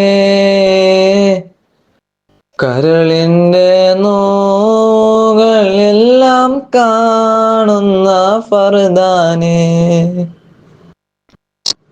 ദണ്ണങ്ങൾ തീർത്ത് സലാമത്തേകണേ ഹന്നാനേ. ദുഃഖത്തിൻ മാറാല മാറ്റിടേണേ നീ സുബ്ഹാനേ. അല്ലാ നീയല്ലാതെ ആരുമില്ലൊരു കാവലേ. അലിവിന്റെ നീരിനായി കേഴും ഈ വേഴാമ്പലേ. അളവറ്റ കാരുണ്യം നൽകിടേണേ നീ ഓശാരം. അർഹമുറാഹിമേ കാട്ടിത്താറിൻ പൂന്താരം. കണ്ണീരിൽ മുങ്ങി ഞാൻ കൈകൾ നീട്ടുന്നു പെരിയോനേ. കരളിന്റെ നോകൾ എല്ലാം കാണുന്ന ഫർദാനേ. ദണ്ണങ്ങൾ തീർത്ത് സലാമത്തേകണേ ഹന്നാനേ. ദുഃഖത്തിൻ മാറാല മാറ്റിടേണേ നീ സുബ്ഹാനേ. അസ്സലാമു അലൈക്കും വറഹ്മത്തുള്ളാഹി വബറകാതുഹു. Islamic model matric higher secondary school Thiruvithamcode. மிகச்சிறந்த கட்டமைப்பு, ஆண்கள் மற்றும் பெண்களுக்கு தனித்தனியே விசாலமான வகுப்பறைகள், தொழுகை கூடங்கள், எழில் கொஞ்சம் 2 விளையாட்டு மைதானங்கள், அடிப்படை வசதிகள் அனைத்தும் நேர்த்தியாக அமைய பெற்ற கல்வி நிறுவனம். மாவட்ட மற்றும் மாநில அளவில் உயர் மதிப்பெண் பெறுவதுடன் நபிகள் போதித்த நற்குணத்துடன் உங்கள் குழந்தைகள் LKG முதல் +2 வரை கல்வி கற்று பயன்பெற உங்கள் குழந்தைகளை சேர்த்திடுவீர். 4 பாடப்பிரிவுகளில் +1 admission நடைபெறுகிறது. For admission, contact Islamic Model Metric Higher Secondary School, Thiruvithamcode, Kanyakumari district. தொடர்புக்கு செல் 6382388242. இஸ்லாமிய திருமண வீடுகளில் மணமக்களை வாழ்த்தி பேசுபவர்கள் நபிமார்களில் மிகச்சிறந்த தம்பதியர்களை சுட்டிக்காட்டி பேசுவதுண்டு. அவர்கள் எல்லாவற்றிலும் சிறந்தவர்களாக நாம் நபிகளாரை மணந்த அன்னை கதீஜா அம்மையார் அவர்களைத்தான் பேச வேண்டும். ஏன் என்று குறிப்பிட்டு கேட்டால், வஹி என்னும் இறைச்செய்தி வந்ததை உலகில் முதலாக பெருமானார் பகிர்ந்து கொண்டது தன்னுடைய மனைவியான கதீஜா அம்மையார் அவர்களிடம்தான். அந்த தகவலை சொன்னபோது எல்லோரும் ஒரு நிமிடம் பெருமானாரை கொஞ்சம் மனப்பிறழ்வு அடைந்திருக்கிறாரோ என்று சந்தேகித்து பார்த்தார்கள். ஆனால் அன்னை ஹதீஜா அவர்கள் தன் கணவன் சொல்வதை ஒரு இம்மி அளவேனும் சந்தேகிக்காமல் அப்படியே நம்பிக்கை கொண்டார்கள், இஸ்லாத்தை ஏற்றுக்கொண்டார்கள். கணவன் மீதான நம்பிக்கைக்கு உதாரணமாக இருக்கும் அன்னை ஹதீஜா அவர்களைத்தான் மணமக்களுக்கு மிக பொருத்தமான தம்பதியர்களாக நாம் சுட்டிக்காட்ட முடியும். இதோ அன்னை ஹதீஜா அம்மையாரின் சிறப்புகளை இன்றைய நன்னிமா திண்ணை வீட்டில் பேசுகிறார் எழுத்தாளர் முதுவை சம்சுல் ஹுதா பானு அவர்கள்.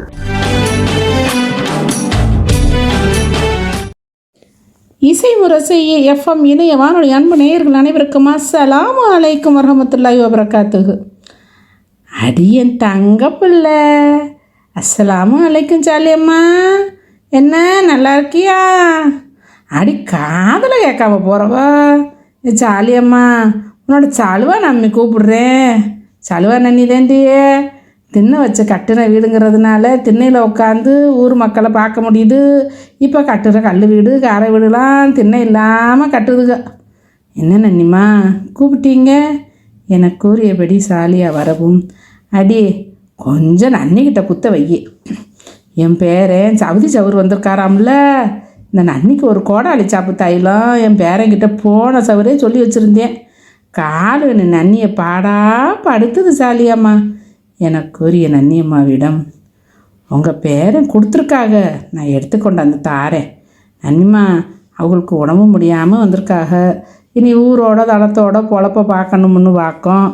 சாலியா மன கிளேசத்துடன் சொன்னதும், சாலியாம்மா நம்ம கதிசா நாச்சியார் வியாபாரம் பண்ணுனாக, வியாபாரத்தில் கோலை வச்சுனாக, அவங்க வாழ்க்கை நமக்கெல்லாம் ஒரு தைரியம் கொடுக்குற நம்பிக்கை கொடுக்குற வாழ்வில் நீனும் என் பேரன் குடும்ப தொழில் கறிமூட்டம் போட்டு எல்லா ஊருக்கும் லாரியில் ஏற்றி விடுவாங்கல்ல, நீ நம்ம ஊரில் கருவா கட்டுறதுக்கு என்ன பஞ்சமாக? 2 பேரும் துணிச்சு இறங்குங்க. இந்த நன்னியின் துணையாக கறிமுட்டம் போடுற இடத்துல காவலுக்கு வந்து உக்காந்துக்கிறேன். நாம் உழைக்கிறவங்க நெஞ்சுரம் கொண்ட மக்கள் யாருக்கிட்ட நெருங்க முடியாது. இந்த சலுவா நன்னி காவலுக்கு இருந்தா என தைரியம் ஊட்டிய சலுவா நன்னியிடம், அது சரி கதிஜா நாச்சியார் கதையை சொல்லுங்க நன்னி, நீங்கள் சொல்லி கேட்குறதுக்கு எங்களுக்கு கொடுப்பன என சாலியா சொல்ல, சாலியாம்மா அந்த காலத்திலேயே வியாபாரத்தில் கொடி கட்டி பறந்தாக கதிஜா நாச்சியார். விதவையாக இருந்தாலும் தன்னை அம்மாடி பாவம்ல அப்படின்னு யாரையும் சொல்ல விட மாட்டாங்களாம். வியாபார சரக்குகளை ஒட்டகம் மூலமாக தன்னோட வேலையாட்கள் மூலமாக மக்கா நகரில் இருந்து ஈரானுக்கு அனுப்புவாங்களாம்மா. கதிஜா நாச்சியாரோட 40வது வயசில் அண்ணன் நபீல் நாயகம் முகமது நபீல் நாயகம் அவங்களுக்கு 20 வயசு. அந்த சமயத்தில் இஸ்லாம் அப்போலாம் இஸ்லாமுக்கு வரலை, ஆயிரத்துக்கு அப்புறம் தானே வந்துச்சு. அவங்கக்கிட்ட கதிஜா நாச்சியார்கிட்ட அவங்க வேலைக்கு சேர்றாங்க. நாயகங்க கண்மணி நாயங்க உண்மை நாணயம் நம்பிக்கை உழைப்பு என ரொம்ப மிக பொறுப்போடு அந்த பணியில் புறம் செய்கிறாங்க. கண்மணி நாயங்க வியாபாரம் செய்ய ஆரம்பித்து கதிஜா நாச்சியாருக்கு செல்வம் பெருகுது. தனக்கான பாதுகாப்பு தொழில் நிர்வாகம் செய்ய விரிவுபடுத்த துணை வேண்டிய கட்டாயம் ஏற்படுது கதிஜா அம்மையாருக்கு. கண்மணி நாயங்க தன் துணையாக இருக்கும்போது தனக்கு பக்க பலமாக இருக்குன்னு நினச்சி அவங்க மனசில் தயக்கம் இருந்தாலும் அதை கொஞ்சம் மனசுக்குள்ளே வச்சு சொல்கிறாங்க, தூது அனுப்புகிறாங்க. அங்கே கண்மணி நாயகம் குடும்பத்தில் எல்லாரும் சம்மதம் சொல்ல, நாயங்க சம்மதம் சொல்ல, அல்ல அவ எகண்டு கல்யாணம் நடக்குது. அப்படி ஒரு செழிப்பான வாழ்க்கை வாழ்றாங்கம்மா 2 பேர். நாயகங்க என்ன பண்ணுறாங்க, இறை தியானத்தில் இறங்க ஆரம்பிச்சிட்டாங்க, தனிச்சு இருக்க ஆரம்பிச்சிட்டாங்க. அதுக்கு முழு உறுதுணையாக இருந்தது கதிஜா நாச்சியார் அம்மாவே. ஜபல் அல் நூறுங்கிற மலையில் ஹிரா கோயிலில் தவம் இருந்து அங்கே தனியாக இருப்பாங்களாம். உணவு தண்ணீர்லாம் கொண்டு போய் கொடுப்பாங்களாம். கதிஜா நாச்சியார் கண்மணி நாயகம் அவங்க இறை தேடுதலில் உறுதியாக இருந்தப்போ அவங்களுக்கு சலிக்காமல் துணை நின்றது கதிஜா நாச்சியார் அவங்கதே. அவங்களுக்கு ஹிரா கோயிலில் ஒரு நாள் அவங்க தியானத்தில் இருக்கிறப்போ ஜிப்ரீல் அப்படியே ஒளியோடு வராலாம். அப்படியே நாயங்க பதறாங்களாம். அவளை அப்படியே அணைச்சு ஓதுவீராக அப்படின்னு சொன்னால் கிடுகிடுன்னு ஆடுதான், வேர்த்து ஊற்றுதான் நாயத்துக்கு. அம்மாடி நம்மளுக்கு எழுத படிக்க தெரியாதவங்கள நம்ம உம்மி நபில அப்படின்னு நடுக்கத்தோட அப்படியே கதிஜா நாச்சியார்ட்ட வர்றாங்க. என்னை போத்துங்க அப்படின்னு சொல்கிறாங்க. எனக்கு குளிருதுன்னு உடனே அவங்க கதிஜா நாச்சியார் என்ன பண்ணுறாங்க, அவங்கள நான் தட்டி கொடுத்து அவங்கள தைரியமாக இருங்க, இது நம்மளுக்கு இறைவனோட வகின்னு சொல்லி இஸ்லாத்தை ஏற்றுக்கிட்ட முதல் மனுஷி அவங்கதே. அப்போ அவங்களுக்கு தாயிரான்னு ஒரு பேர் ஒன்று இருக்குது, பரிசுத்தமானவங்க. சொர்க்கத்து தலைவியாக ஜிப்ரீல் அலைஹிஸ்ஸலாம் மூலமாக அவங்களுக்கு அறிவிப்பு வந்திருக்கு. அப்புறம் ஜிப்ரீல் அலைஹிஸ்ஸலாம் மூலமாக அல்லாஹ் சலாம் சொல்லி விட்டது ஒரு பெண்ணுக்குன்னா அது கதிஜா நாச்சியாருக்கு தானே. பார்த்துக்கோங்க. இப்போ என்ன, நீங்களும் நல்ல வியாபாரம் பாருங்கள், நல்லா இறத்தையானத்துக்கும் போங்க, நீங்கள் நல்லா இருப்பீங்க தங்கங்களா. என்னை பெற்ற உள்ள ஜாலியாகவும் என் பேரனும் நல்லா இருங்க. இசைமரசி இணைய வானொலி அன்பு நேயர்கள் அனைவருக்கும் அஸ்ஸலாமு அலைக்கும் வரஹ்மத்துல்லாஹி வபரகாத்துஹு. உலக தமிழ் நெஞ்சங்களுக்கு இனிய ரமலான் நல்வாழ்த்துக்களை தெரிவித்துக் கொள்வது முகபத் பிளஸ் பார்மசி, சுபைதா பிரசவ லேகியம், அத்திக்கடை, திருவாரூர் மாவட்டம். பெண்களுக்கு பிரசவத்தினால் ஏற்படும் ஆரோக்கிய இழப்புகளை ஈடு செய்வதோடு உடல் சோர்வை குறைத்து சுறுசுறுப்பை ஏற்படுத்தும். குழந்தைகளுக்கு தாய்ப்பால் அதிகம் சுரக்கச் செய்கிறது. தமிழகம் முழுவதும் மாதந்தோறும் மருந்துகள் மற்றும் பிரசவ லேகியம் தேவை உடையவர்களுக்கு கொரியர் மூலம் அனுப்பி வைக்கப்படும். தொடர்பு எண் 9965278907. இந்தியா சமூகம் வாழும் ஓர் ஒருங்கிணைந்த நாடு. இங்கே பல இனங்களுக்கும் பொதுவான அரசியலமைப்பு சட்டம் உருவாக்கப்பட்டிருக்கிறது. ஆனால் உலகில் பல நாடுகளில் இஸ்லாமிய சட்டம் ஆட்சி முறையில் இருக்கிறது. இஸ்லாமிய சட்டம் அல்லாத சட்டங்களை கொண்டு ஆட்சி செய்வோர் என்னும் தலைப்பில் உரை தருவதற்காக ஓரியன் மெட்ரிக் பள்ளி மாணவி குளச்சல் ஹாதியா மரியம் அவர்கள் இதோ நம்மோடு. ஹாதியா மரியம், நான் ஓரியன் மெட்ரிக் பள்ளியில் 6ஆம் வகுப்பு படிக்கின்றேன். அளவற்ற அருளாளனும் நிகரற்ற அன்புடையனுமாகிய அல்லாஹ்வின் திருப்பெயரால் தொடங்குகிறேன். அனைவருக்கும் எனது சலாம். இஸ்லாமிய சட்டங்களை விட்டுவிட்டு மற்ற சட்டங்களை வைத்து ஆட்சி செய்பவர் என்ற தலைப்பில் எனது கருத்துக்களை பதிவு செய்ய வந்துள்ளேன். உலகை படைத்தவன் ஒருவன் இருக்கிறான் என்றால் அந்த உலகம் எப்படி இயங்க வேண்டும் என்பதற்கான சட்டத்தையும் அவனே வழங்கியிருக்க வேண்டும் என்பதுதான் தர்க்க ரீதியான உண்மை. அந்த வகையில் இஸ்லாம் என்பது வெறும் வழிபாடு மட்டுமல்ல, அது ஒரு முழுமையான வாழ்க்கை நெறி மற்றும் ஆட்சி முறை. மனிதன் இயற்றும் சட்டங்கள் காலத்திற்கும் சூழலுக்கும் தனி மனித விருப்புகளுக்கும் ஏற்ப மாறக்கூடியவை. ஆனால் படைத்தவன் வழங்கிய சட்டம் ஏழை, பணக்காரன், ஆளுபவர், ஆளப்படுபவர் என்ற பாகுபாடற்றது. உண்மையும் நீதியும் காலாவதியாவதில்லை. இஸ்லாமிய குற்றவியல் சட்டங்கள் கொடூரமானவை என சித்தரிக்கப்படுகின்றன. ஆனால் அவை குற்றங்களை தடுக்கும் கவசங்கள். ஒரு நாட்டில் திருட்டுக்கும் கொலைக்கும் முறையான இறை சட்டம் அமல்படுத்தப்பட்டால் அங்கே அமைதி நிலவும் என்பதற்கு வரலாற்றை சாட்சி. இஸ்லாமிய வரலாற்றில் கலீஃபா உமர் ரலியல்லாஹு அன்ஹு அவர்கள் கூறினார்கள், யூப்ரதீஸ் நதிக்கரையில் ஒரு ஆடு பசியால் இறந்தால் கூட அதற்கு உமராகிய நானே பொறுப்பு. இதுதான் இஸ்லாமிய ஆட்சி முறை என்று இஸ்லாமிய சட்டங்கள் புறக்கணிக்கும் ஆட்சியாளர்கள் பெரும்பாலும் தங்களின் அதிகாரத்தை தக்கவணிக்கும் உலக நாடுகளின் திருப்தி பெருமே அப்படி செய்கிறார்கள். ஆனால் அவர்கள் ஒன்றை மறக்கிறார்கள்.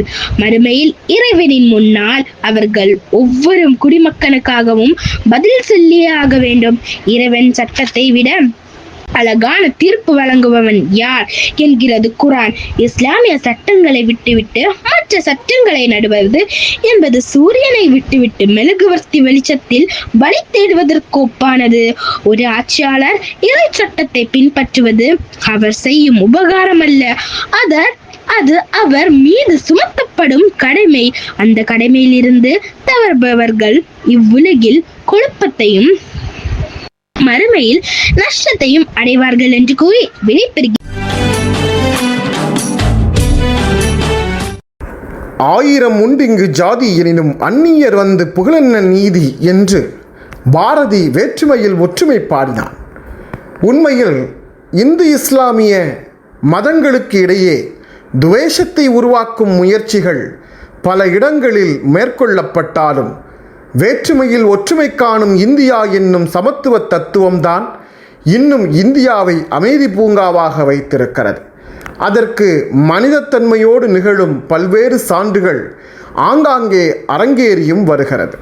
அந்த வகையில் கோயில்கள் நிறைந்திருக்கும் கேரளாவில், கோயில்களுக்கான பூஜை புனஸ்காரங்கள் நிறைந்திருக்கும் கேரளாவில் தொடர்ச்சியாக கோயில்களுக்கு அர்ச்சனைக்கு தேவைப்படும், பூஜைக்கு தேவைப்படும் பூக்களை வழங்கும் இஸ்லாமிய குடும்பத்தை நீங்கள் அறிந்திருக்கிறீர்களா? இதோ குளச்சல் ஆசீம் அவர்கள் இன்றைய அறிய வேண்டிய அரிய தகவலில் தருகிறார், அறிந்து கொள்ளுங்கள்.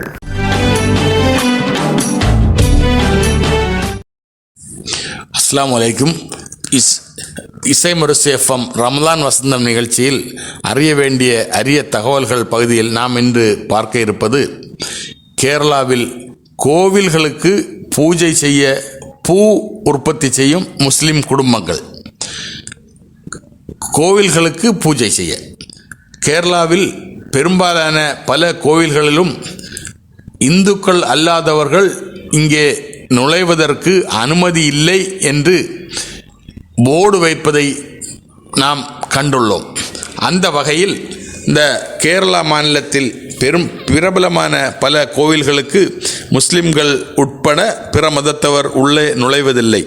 இத்தகைய சூழ்நிலையில் அந்த கோவில்களுடைய கடவுளுக்கு பூஜை செய்வதற்கு ஒரு ஊரை சேர்ந்த ஒட்டுமொத்த குடும்பங்களும் தாமரைப்பூ உற்பத்தி செய்து அதை அந்த கோவில்களுக்கு தினசரி விநியோகம் செய்து வருவது மிகவும் ஆச்சரியமான ஒரு தகவல். மலப்புரம் மாவட்டத்தில் திருநாவாய் என்னும் கிராமத்தில் ஏறத்தாழ 1500 ஏக்கர் பரப்பளவில் தாமரை சாகுபடி நடைபெறுகிறது. அந்த ஊரை சேர்ந்த பல காயல்கள், நீராதாரங்கள், ஏரிகளில் தாமரை சாகுபடி செய்து அது முழுக்க முஸ்லிம் குடும்பங்கள் அவற்றை பராமரித்து தங்களுடைய வாழ்வாதாரமாகவும் பொருளாதார தேவைக்காகவும் அந்த தாமரை சாகுபடியின் மூலம் வரும் வருமானத்தை பயன்படுத்தி வருகின்றனர். அதன் மூலம் இந்த தாமரைப்பூ எங்கு செல்கிறது என்றால், கேரளா முழுவதும் இருக்கக்கூடிய கோவில்களுக்கு தினசரி அவை அனுப்பப்படுகிறது. குருவாயூர் கோவிலுக்கு மட்டும் தினசரி 400 தாமரை பூக்கள் அங்கே இந்த முஸ்லிம் குடும்பங்கள் பராமரித்து வளர்க்கப்படக்கூடிய தாமரைப்பூ செல்கிறது என்று சொல்வது மிகவும் ஆச்சரியமான ஒரு தகவல். இது கடந்த 50 ஆண்டுகளுக்கு மேலாக அந்த மலப்புரம் மாவட்டத்தில் திருநாவாய் என்னும் கிராமத்தைச் சேர்ந்த முஸ்லிம் குடும்பங்கள் இந்த தாமரைப்பூ விவசாயம் சாகுபடி செய்து வருகின்றனர். கேரளாவுக்கு செல்வது மட்டுமல்லாமல் அங்கே சென்னை, பெங்களூர் மற்றும் அருகிலுள்ள கோவை மாவட்ட கோவில்களுக்கும் இந்த தாமரைப்பூ இங்கிருந்து சென்று வருகிறது.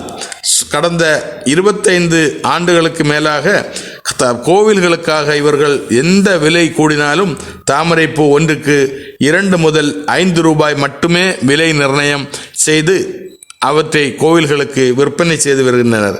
தினசரி 7000 முதல் 8000 தாமரைப்பூ அங்கிருந்து பறிக்கப்பட்டு பல பகுதிகளில் உள்ள கோவில்களுக்கும் வழிபாடுகளுக்காக பூஜைக்காக அனுப்பி வைக்கப்படுகிறது என்பது ஒரு ஆச்சரியமான தகவல். இந்த தாமரைப்பூ சாகுபடி செய்யக்கூடிய அந்த திருநாவாய் கிராமத்தில் இந்த அஸ்ரஃப் என்று சொல்லக்கூடிய நபர் கூறும்போது, இந்த திருநாவாய் குடும்பத்தினுடைய பெரும்பாலான மக்களுடைய அன்றாட தொழிலே அதிகாலை 2 மணிக்கு குளங்களுக்கு சென்று தாமரை பூவை பறித்து 4 மணிக்கு முன்பாக அவர்கள் இதை கேரளாவின் பல்வேறு பகுதிகளுக்குள்ள ஆலயங்களுக்கும் அனுப்பி வைப்பதை கடந்த 50 ஆண்டுகளாக இதை ஒரு தொழிலாகவே செய்து வருகின்றனர். அந்த வகையில் கோயில்களுக்குள் நுழைவதற்கு தான் முஸ்லிம்களுக்கு அனுமதி இல்லை. ஆனால் முஸ்லிம்கள் வளர்த்தக்கூடிய தாமரைப்பூ அந்த இந்து கடவுள்களுக்கு ஆராதனை செய்வதற்கு, பூஜை செய்வதற்கு வழங்கப்படுகிறது. இது கேரளாவினுடைய மனித நல்லிணக்கம், மத நல்லிணக்கத்தின் ஒரு சிறந்த எடுத்துக்காட்டாகவே நாம் பார்க்க முடியும். இன்ஷா அல்லாஹ் நாளை மற்றொரு அரிய தகவல் தகவல்களுடன் உங்களை சந்திக்கும் வரை அஸ்ஸலாமு அலைக்கும். Ruby silks and readymades. சிறியவர்கள் முதல் பெரியவர்கள் வரை நீங்கள் விரும்பிய ஆடைகளை வாங்கிட வருகை தாருங்கள். லேட்டஸ்ட் மாடல்களில் பூனம் சாரீஸ், காட்டன் சேலை, பட்டுச் சேலைகள், மேலும் பெண்களுக்கான சுடிதா, சுடி மெட்டீரியல் நீங்கள் எதிர்பார்த்த வண்ணம் மிகவும் குறைந்த விலையில் கிடைக்கும். டி ஷர்ட் வகைகள் மற்றும் ஷர்ட், காட்டன் பேண்ட், மேலும் ஆண்களுக்கான ஜீன்ஸ் பேண்ட் லேட்டஸ்ட் மாடல்களில் கிடைக்கும். சுடி மெட்டீரியல், சுடிதார் போன்றவை, சிறுமிகளுக்கான ஃப்ராக், வெஸ்டர்ன் செட், சிறுவர்களுக்கான பேண்ட் ஷர்ட் எங்களிடம் 5% முதல் 10% வரை தள்ளுபடி உண்டு. ஆடைகள் என்றாலே உங்கள் நினைவுக்கு வருவது ரூபி சில்க்ஸ் அண்ட் ரெடிமேட்ஸ் தாங்க. போன் 253983, பெரிய தெரு, மணிக்கூண்டு அருகில், பட்டுக்கோட்டை. வீட்டில் உள்ள ஒவ்வொருவருக்கும் உடல்நலத்தில் ஏதேனும் குண்டல்கள் ஏற்பட்டால் அந்த வீட்டில் இருக்கும் ஒரு பெண்மணி ஒவ்வொருவரையும் தன் உள்ளங்கையில் வைத்து பார்த்து கொள்வாள். அவள் பராமரிப்பிலேயே நம் ஆண்கள் எல்லோரும் குணம் பெற்று விடுவார்கள். ஆனால் அந்த வீட்டு பெண்ணுக்கு ஒன்று நிகழ்ந்து விட்டால் எத்தனை ஆண்கள் அதே போன்று உள்ளங்கை ஏந்துகிறார்கள் என்று நீங்கள் எண்ணி பார்க்க வேண்டும். எத்தனை வீட்டு பெண்களுக்கு இரத்த சோகை குறைபாடு இருக்கிறது என்று அவளை திருமணம் செய்து கொண்ட கணவருக்கு தெரியும் என்று கேட்டால் அதுவும் மிகப்பெரிய கேள்விக்குறிதான். உங்கள் வீட்டு பெண்களின் ஆரோக்கியத்தில் இன்னும் கூடுதல் கவனம் செலுத்துங்கள். அவள் ஆரோக்கியமாக இருந்தால்தான் குடும்பம் ஆரோக்கியமானதாகவும் மகிழ்ச்சிகரமானதாகவும் இருக்கும். இன்னும் சொல்லப்போனால் அவள் ஆரோக்கியம்தான் உங்களின் ஆரோக்கியம். இதோ பெண்களுக்கு பெரும்பாலும் காணப்படும் இரத்த சோகை குறைபாடு பற்றியும் அதை தீர்க்கும் இயற்கை வைத்திய வழிமுறைகள் குறித்தும் பேசுகிறார் புதுக்கோட்டை பொதிகை சித்த மருத்துவமனையின் மருத்துவர் டாக்டர் பெனாசிர் அவர்கள். அஸ்ஸலாமு அலைக்கும் வரஹ்மத்துல்லாஹி வபரகாத்துஹு. நான் உங்கள் மருத்துவர் பெனாசிர். நான் இன்றைக்கு எதை பற்றி பேசப் போகிறேன் என்றால், பெண்களாகிய நாம் அனைவரும் எதிர்கொள்ளும் பிரச்சனை இரத்த சோகை, இரத்த குறைபாடு. உடம்புல ஹீமோகுளோபின் லெவல் ரொம்ப கம்மியாக இருக்குது, என்ன பண்ணுறது அப்படின்னு கேட்குறாங்க. எதனால் கம்மியாகுது? குடும்பத்தில் ஒரு பெண்ணும் அவங்களுக்கு அக்கறை காட்டிக்கிறது கிடையாது. அடுத்தவங்களுக்கு கொடுக்குற ஒரு அக்கறையை அவங்களுக்கு அவங்க காட்டிக்கிறது கிடையாது, அவங்க எடுத்துக்கிறது கிடையாது, அவங்கள அவங்க கவனிச்சுக்கிறது கிடையாது. சில பெண்களுக்கு இதை பற்றின ஒரு விழிப்புணர்வே இல்லை. பார்த்தா திடீர்னு அவங்களுடைய ஹீமோ லெவல் என்னன்னு நம்ம செக் பண்ணி பாருங்கள் என்னன்னு கேட்டோன்னா அவங்க சொல்லக்கூடிய விஷயம் 10 பாயிண்ட் இருக்குது, 8, 7, 6. அதெல்லாம் ரொம்ப நமக்கு எவ்வளோ ஒரு முக்கியமான ஒரு பிரச்சனை. அதனால் எவ்வளோ விஷயங்களை நம்ம ஃபேஸ் பண்ணிகிட்ருக்கோம் அப்படிங்கிறது நிறைய பேருக்கு தெரியறதில்ல. இப்போ நான் என்ன சொல்ல வரேன்னா, அன்றாட உணவில் இரும்புச்சத்து மிகுந்த ஒரு உணவை நம்ம எடுத்துக்கிறோமா, அன்னைக்குள்ள ஒரு நல்ல ஊட்டச்சத்து மிகுந்த நல்ல உணவை உட்கொள்கிறோமா அப்படிங்கிறத கண்டிப்பாக ஒரு பெண்ணும் கவனித்து உங்கள் உடம்புலையும் அவங்களுடைய உணவுலையும் கவனத்தை கொடுங்க. நீங்கள் நல்லா இருந்தால் தான் அப்புறம் உங்கள் குடும்பத்தை நீங்கள் பார்க்க முடியும் நல்லபடியாக, இன்ஷா அல்லாஹ். இப்போ நான் சொல்லக்கூடிய இந்த ப்ரிப்பரேஷன் என்னென்னா ரொம்ப சிம்பிள். அதை ஒன்ஸ் நீங்கள் ரெடி பண்ணி வச்சுக்கிட்டிங்கன்னா அதை அன்றாட உங்கள் உணவில் நீங்கள் சேர்த்துக்கிட்டு நீங்கள் வந்தீங்கன்னா ஹீமோகுளோபின் லெவல் வந்து இன்க்ரீஸ் ஆகும். இதுக்கு வந்து கம்பு, கவுனி, அதாவது கருப்பு கவுனின்னு சொல்லுவாங்கள்ல, அது கம்பு, கருப்பு கவுனி, கருப்பு உளுந்து, கருப்பு எள்ளு, கேழ்வரகு, சுக்கு, இவ்வளோ தான் பொருள். இதை நல்லா வறுத்து பொடியாக்கி ஒரு பாக்ஸில் போட்டு வச்சுக்கோங்க. அவ்வளோதான், ரெடி பண்ணிட்டீங்க. ஒன்ஸ் ரெடி பண்ணிட்டீங்கன்னா அன்றாட உணவில் அன்னன்னைக்கு டெய்லி நீங்கள் என்ன பண்ணுறீங்க, காலையில் மாலையிலையோ இல்லை ஒரு வாரத்தில் 3 நாள் ஒரு பிரேக்ஃபாஸ்ட்டாகவோ ஒரு காலை உணவாகவோ நீங்கள் இதை தயாரித்து இதில் கொஞ்சம் உங்களுக்கு தகுந்தாப்புல இன்னும் கொஞ்சம் சுவையூட்டிக்கலாம். ஒரு கஞ்சியாக காய்ச்சி அதில் வந்து கொஞ்சம் தேங்காய் துருவல், ஒரு ஒரு ஸ்பூன் ஒரு கருப்பட்டி, ஒரு ஸ்பூன் கீ, இந்த மாதிரி உங்களுக்கெல்லாம் என்னென்ன சுவையில் பிடிக்குமோ, சில பேர் உப்பு போட்டு மோர் கலந்து இந்த மாதிரி கஞ்சியோ இல்லை புட்டோ இல்லை அது தோசையாவோ எப்படி பிடிக்குதோ இல்லையா, காலையிலேயும் மாலையிலையும் டீ காஃபிக்கு பதிலாக ரெகுலராகவே சும்மா ஒரு ஸ்பூன் பாலை கொதிக்க வச்சு அதில் இதை காய்ச்சி அதை மிக்ஸ் பண்ணி குடிக்கலாம். இந்த மாதிரி குடிச்சிட்டு வரையில் உங்களுக்கு ஒரு நாளும் நம்மளுடைய தேவைகள் என்ன, இரும்புச்சத்து தேவை அது உள்ளது, கால்சியம், ஃபைபர், புரோட்டீன் அனைத்தும் இன்னும் மிகச்சிறந்த சத்துக்கள் எல்லாம் இதில் நிறைஞ்சிருக்கு.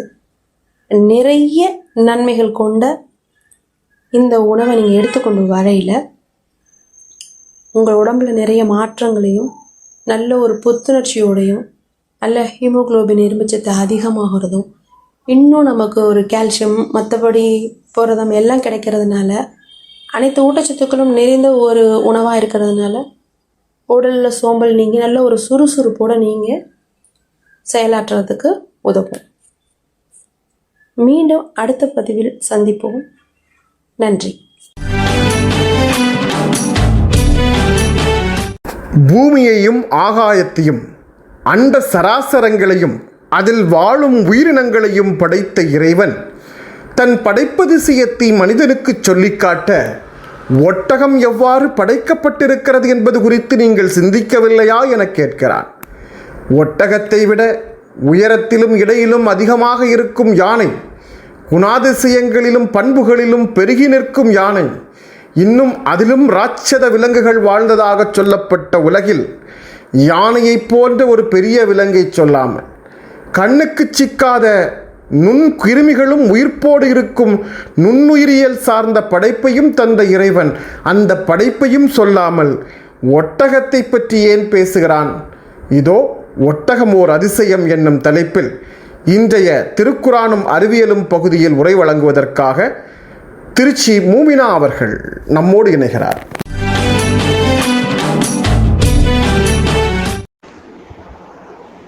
இசைமுரசு இணைய வானொலி நேயர்களின் ரமலான் வசந்த நிகழ்ச்சியில் உங்களுக்காக சில மனத்துணிகள் பேச வந்துள்ளேன். நான் உங்கள் மூமினா.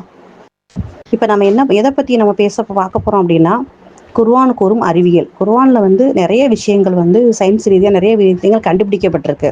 1400 வருடங்களுக்கு முன்பு குர்ஆன் இறக்கப்பட்டுச்சு. ஆனால் இப்போது நம்ம சயின்ஸ் ரீதியாக நிறைய கண்டுபிடிச்சிருக்காங்க. அதில் ஒரு விஷயத்தை பார்க்க போகிறோம். அது என்ன விஷயம் அப்படின்னா, ஒட்டகம் ஒரு அற்புதம் அப்படிங்கிறது. ஒட்டகத்தை பற்றி பார்க்க போகிறோம் இன்ஷா அல்லாஹ். ஒட்டகம் எவ்வாறு படைக்கப்பட்டுச்சு என்பதை அவர்கள் பார்க்க வேண்டாமா அப்படின்னு சொல்லி அல்லாஹ் திருமறையில் நமக்கு சொல்லி காமிக்கிறான். 88வது அத்தியாயத்தில் 17வது வசனத்தை அல்லாஹ் நமக்கு சொல்லி காமிக்கிறான். எப்படி சொல்கிறான்னா, ஒட்டகம் எவ்வாறு படைக்கப்பட்டது என்பதை அவர்கள் பார்க்க வேண்டாமா அப்படின்னு சொல்லி நம்மளை சிந்திக்க சொல்கிறான். இது அல்லாஹ் எழுப்புகின்ற கேள்வியாக இருக்குது. மனிதன் வந்து சிந்தனையை தூண்டுகின்ற, மனிதனை அறிவியல் ஆய்வு கொண்டு செல்கின்ற அற்புதமான கேள்வி இது வந்து. இந்த கேள்வி வந்து எப்படி இருக்கு, நம்மளை பற்றி எல்லாம் கேட்குறான். நீங்கள் வந்து பார்க்க வேண்டாமா, இது எப்படி படைச்சிருக்கேன்னு நீங்கள் என்ன பண்ணுங்க, நீங்கள் பார்க்க வேண்டாமான்னு சொல்லி அல்லாஹ் திருமறை வசனத்தில் நமக்காக எதை சொல்லி காமிச்சிருக்கான். அப்போ 50 டிகிரியில வியர்க்காமல் இருக்குது அப்படின்னா இந்த ஒட்டகம் தான் என்ன பண்ணுது, 50 டிகிரி வெயிலில் கூட அது என்ன பண்ணுது, அதுக்கு ஒரு சொட்டு கூட அது வியர்க்காமல் இருக்குதான். ஆனால் நமக்கு என்ன ஆகுது அப்படின்னா, மனிதனால் கொஞ்சம் கூட ஒரு டிகிரி எப்போ இருந்தாலும் நம்மளால் என்ன பண்ண முடியாது. அதனால் நம்மளால் வியர்க்காமல் இருக்க முடியாது. இப்போ கூட பார்த்தோம்னா நமக்கு சம்மர் ஸ்டார்ட் ஆயிடுச்சு, வேர்க்க ஆரம்பிக்குது, ஏசி போடு, ஃபேனை போடு அப்படின்னு சொல்லிட்டு உசுன்னுட்டு இருக்கக்கூடிய காலங்கள் இப்போ நம்மக்கிட்ட வந்துருச்சு. அது மாதிரி ஆடு மாடுகளை பார்த்து பழகிய நமக்கு நம்ம என்ன பண்ணியிருப்போம், அதிகமாக சின்ன பிள்ளையில நம்ம என்ன பண்ணியிருப்போம், ஆடு மாடு இந்த மாதிரி நிறைய பிராணிகள், நாய், பூனை அந்த மாதிரி தான் பார்த்துருக்கோம். ஆனால் ஒட்டகம் என்பது ஒரு விந்தையான விலங்காக இருப்பதில் ரொம்ப ஆச்சரியமாக இருக்கு இல்லையா? ஆச்சரியப்படுறதுக்கு ஒரு ஆச்சரியமான விஷயம்தான். அப்போ ராஜஸ்தானில் மாநிலங்கள் எப்படிப்பட்டதாக இருக்குது அப்படின்னா, ஒட்டகங்கள் மந்தையாக சுற்றி திரியுது. ராஜஸ்தானில் தான் நிறைய வந்து அங்கே இருக்குது. இது மட்டும் இல்லாமல் இந்தியாவில் காணப்படுற ஒட்டகங்கள் ஒற்றை திமிழ உள்ள ஒட்டகமாக தான் இருக்குமா. அது வந்து ஒற்றை திமிழ் மட்டும்தான் அதுக்கு இருக்குமா. ஆனால் அரேபியன் வகையை சேர்ந்த ஒட்டகத்தை பார்த்தீங்கன்னா சராசரியாக 300 கிலோ எடை முதல் 1000 கிலோ எடை வரை அது வந்து இருக்குமா. அந்த அளவுக்கு அது வளருமா. அப்போ எவ்வளோ ஒரு அல்ஹம்துலில்லாஹ் எவ்வளோ பெரிய ஒரு விஷயமா இருக்குது பாருங்களேன். வியப்பான விஷயமாகவும் ஆச்சரியப்படக்கூடிய விஷயமாகவும் இருக்குது. அரேபியன் வகையை சேர்ந்த ஒட்டகத்துடைய இணை வந்து 300 கிலோ இருந்து முதல் 1000 கிலோ இனம் வரை அது வந்து உயரம் வரை வளரக்கூடிய தன்மை இப்போ உள்ளது வந்து அந்த ஒட்டகத்துக்கு இருக்குது. அப்புறம் உயரம் எவ்வளோ இருக்குது, எந்த அளவுக்கு உயரம் இருக்கும் அப்படின்னா 7 முதல் 8 அடி உயரம் வந்து அது இருக்குமா அதனுடைய அளவு வந்து. அப்போ இதெல்லாம் எவ்வளோ பெரிய ஒரு நம்ம பிரம்மாண்டமாக நம்ம வந்து டிவியில் தான் நம்ம பார்த்துருப்போம், நேரம் நம்ம பார்த்தது கிடையாது. அதை பார்க்கும்போது நமக்கு வந்து ரொம்ப வித்தியாசமாகவும் ஒரு பெரிய பிராணியாகவும் நமக்கு தெரியும், ஒரு வித்தியாசமானதாக. நம்ம தமிழ்நாட்டுக்குள்ளே பார்த்துருக்கோம் அப்படின்னா யானையை பார்ப்போம். யானை அப்படின்னா அதை பார்த்தாலும் நமக்கு எப்படி இருந்தால் ரொம்ப ஒரு பிரம்மாண்டமான பெரிய ஒரு விலங்காக தெரியும். ஆனால் ஒட்டகம் எப்படின்னா அதையும் விட இன்னும் நல்ல உயரமாகவும் எப்படிப்பட்ட ஒரு தன்மையாக இருக்குங்கிறத நம்ம இது மூலிமா நம்ம அந்த சயின்ஸ் ரீதியாக நம்ம பார்க்க முடியுது. சாதுவாக காணப்படக்கூடிய ஒட்டகம் கூட எப்படி இருக்கும்னா, ஒட்டகங்கள் கூட ஒரு மணி நேரத்துக்கு 65 கிலோமீட்டர் வேகத்தில் ஓடும் திறனை படைத்தவையாக இருக்கான் என்பது ரொம்ப ஆச்சரியப்பட வேண்டிய விஷயமா இருக்குது. அப்போ ரொம்ப சாதுவாக இருக்குமா அந்த ஒட்டகம். அப்படிப்பட்ட ஒட்டகமே இந்த அளவுக்கு 65 கிலோமீட்டர் வேகத்தில் ஓடும் திறன்கள் படைத்தவாக இருக்குங்கிறது ஒரு ஆச்சரியமான விஷயம்தான். ஒட்டகம் வந்து குறுகிய காலத்தில் இடைவெளியில் 30 டிகிரி முதல் 40 டிகிரி செல்சியஸ் வரை வெப்ப மாற்றத்தை தாங்கும் உடல் அமைப்பை பெற்றிருக்கிறது. அப்போ இந்த ஒட்டகம் வந்து எப்படி இருக்குதுன்னா 30 டிகிரி முதல் 40 டிகிரி செல்சியஸ் வரை வெப்ப மாற்றத்தை தாங்கும் உடல் அமைப்பை வந்து பெற்றிருக்குன்னா இது ஒரு விந்தியான விஷயம் தானே. விந்தியான விஷயமாக தான் நம்ம பார்க்குறோம். இப்போ 50 டிகிரி செல்சியஸ் வெப்பத்தில் கூட இது உடலில் இருந்து வேர்வை வந்து வெளியேறாது. அதனால தான் பாலைவனத்தில் தாக்கு பிடிக்க முடிகிறது. இந்த வந்து அதனால தான் இது என்ன பண்ண முடியுது அப்படின்னா, இந்த வியர்க்க முடியாது, இதை தாங்கக்கூடிய சக்தி அந்த உடலுக்கு வந்து வல்லமை வந்து இருக்கனால இந்த வேர்வை வந்து தாக்கு பிடிச்சு பாலைவனத்தில் அது வாழக்கூடிய ஒரு விலங்காக இருக்க முடியுது அப்படின்னா இந்த ஒட்டகம் தான். அதே மாதிரி நபிகள் நாயகம் ஸல்லல்லாஹு அலைஹி வஸல்லம் கூறிய ஹதீஸில் ஒன்று சொல்லி காமிக்கிறாங்க. உக் அல்லது உரைனா பிழைத்தாரில் சிலர் என்ன பண்ணுறாங்க அப்படின்னா மதினாவுக்கு வந்து வர்றாங்க. அவர்களுக்கு மதினாவில் தட்பவெப்பநிலை வந்து ஒத்துக்கலை. அவங்க அங்கேருந்து இங்கே வந்தாலும் அவங்களுக்கு உடம்பு ஒத்துக்கலை. எனவே அவங்கள்ட்ட அவங்க வந்து என்ன பண்ணுறாங்க, நபிகள் நாயகம் ஸல்லல்லாஹு அலைஹி வஸல்லம் வந்து போய் ஒரு வேண்டுகோள் வைக்கிறாங்க.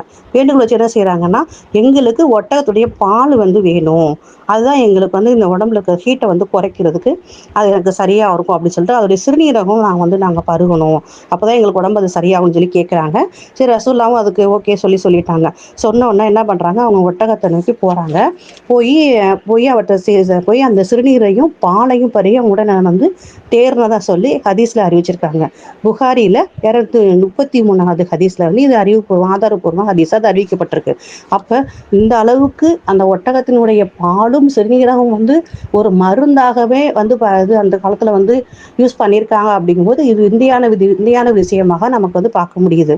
அப்போ குட்டி போட்டு பாலூட்டு மற்ற பிராணிகள் அனைத்திற்கும் ரத்தத்தின் சிகப்பு அணுக்கள் எப்படி இருக்கும் அப்படின்னா வட்ட வடிவமாக இருக்குமா, சாதாரணமாக இருக்கக்கூடிய விலங்கு பிராணிகளுக்கு. ஆனால் ஒட்டகத்திற்கு மட்டும்தான் முட்டை வடிவில் இருக்குமா. அப்போ மாஷா அல்லாஹ் எந்த அளவுக்கு ஒரு டிஃப்ரெண்டான ஒரு இதாக இருக்குது பாருங்களேன். முட்டை வடிவம்னா முட்டை எப்படி இருக்கும், முட்டை வந்து கொஞ்சம் நீளமாக இருக்கும், அந்த வடிவத்தில் இந்த இது இருக்குமா.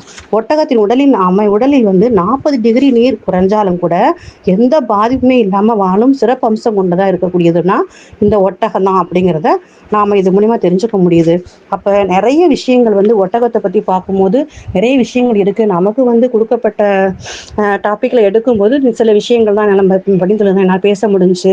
அப்போ இது மாதிரி நிறைய குர்ஆன் கூறிய அறிவியல் அப்படின்னு எடுத்து பார்த்தோம்னா நம்ம வரக்கூடிய காலங்கள் இதை பற்றி நம்ம பேச இருப்போம். இன்ஷா அல்லாஹ் பார்ப்போம்.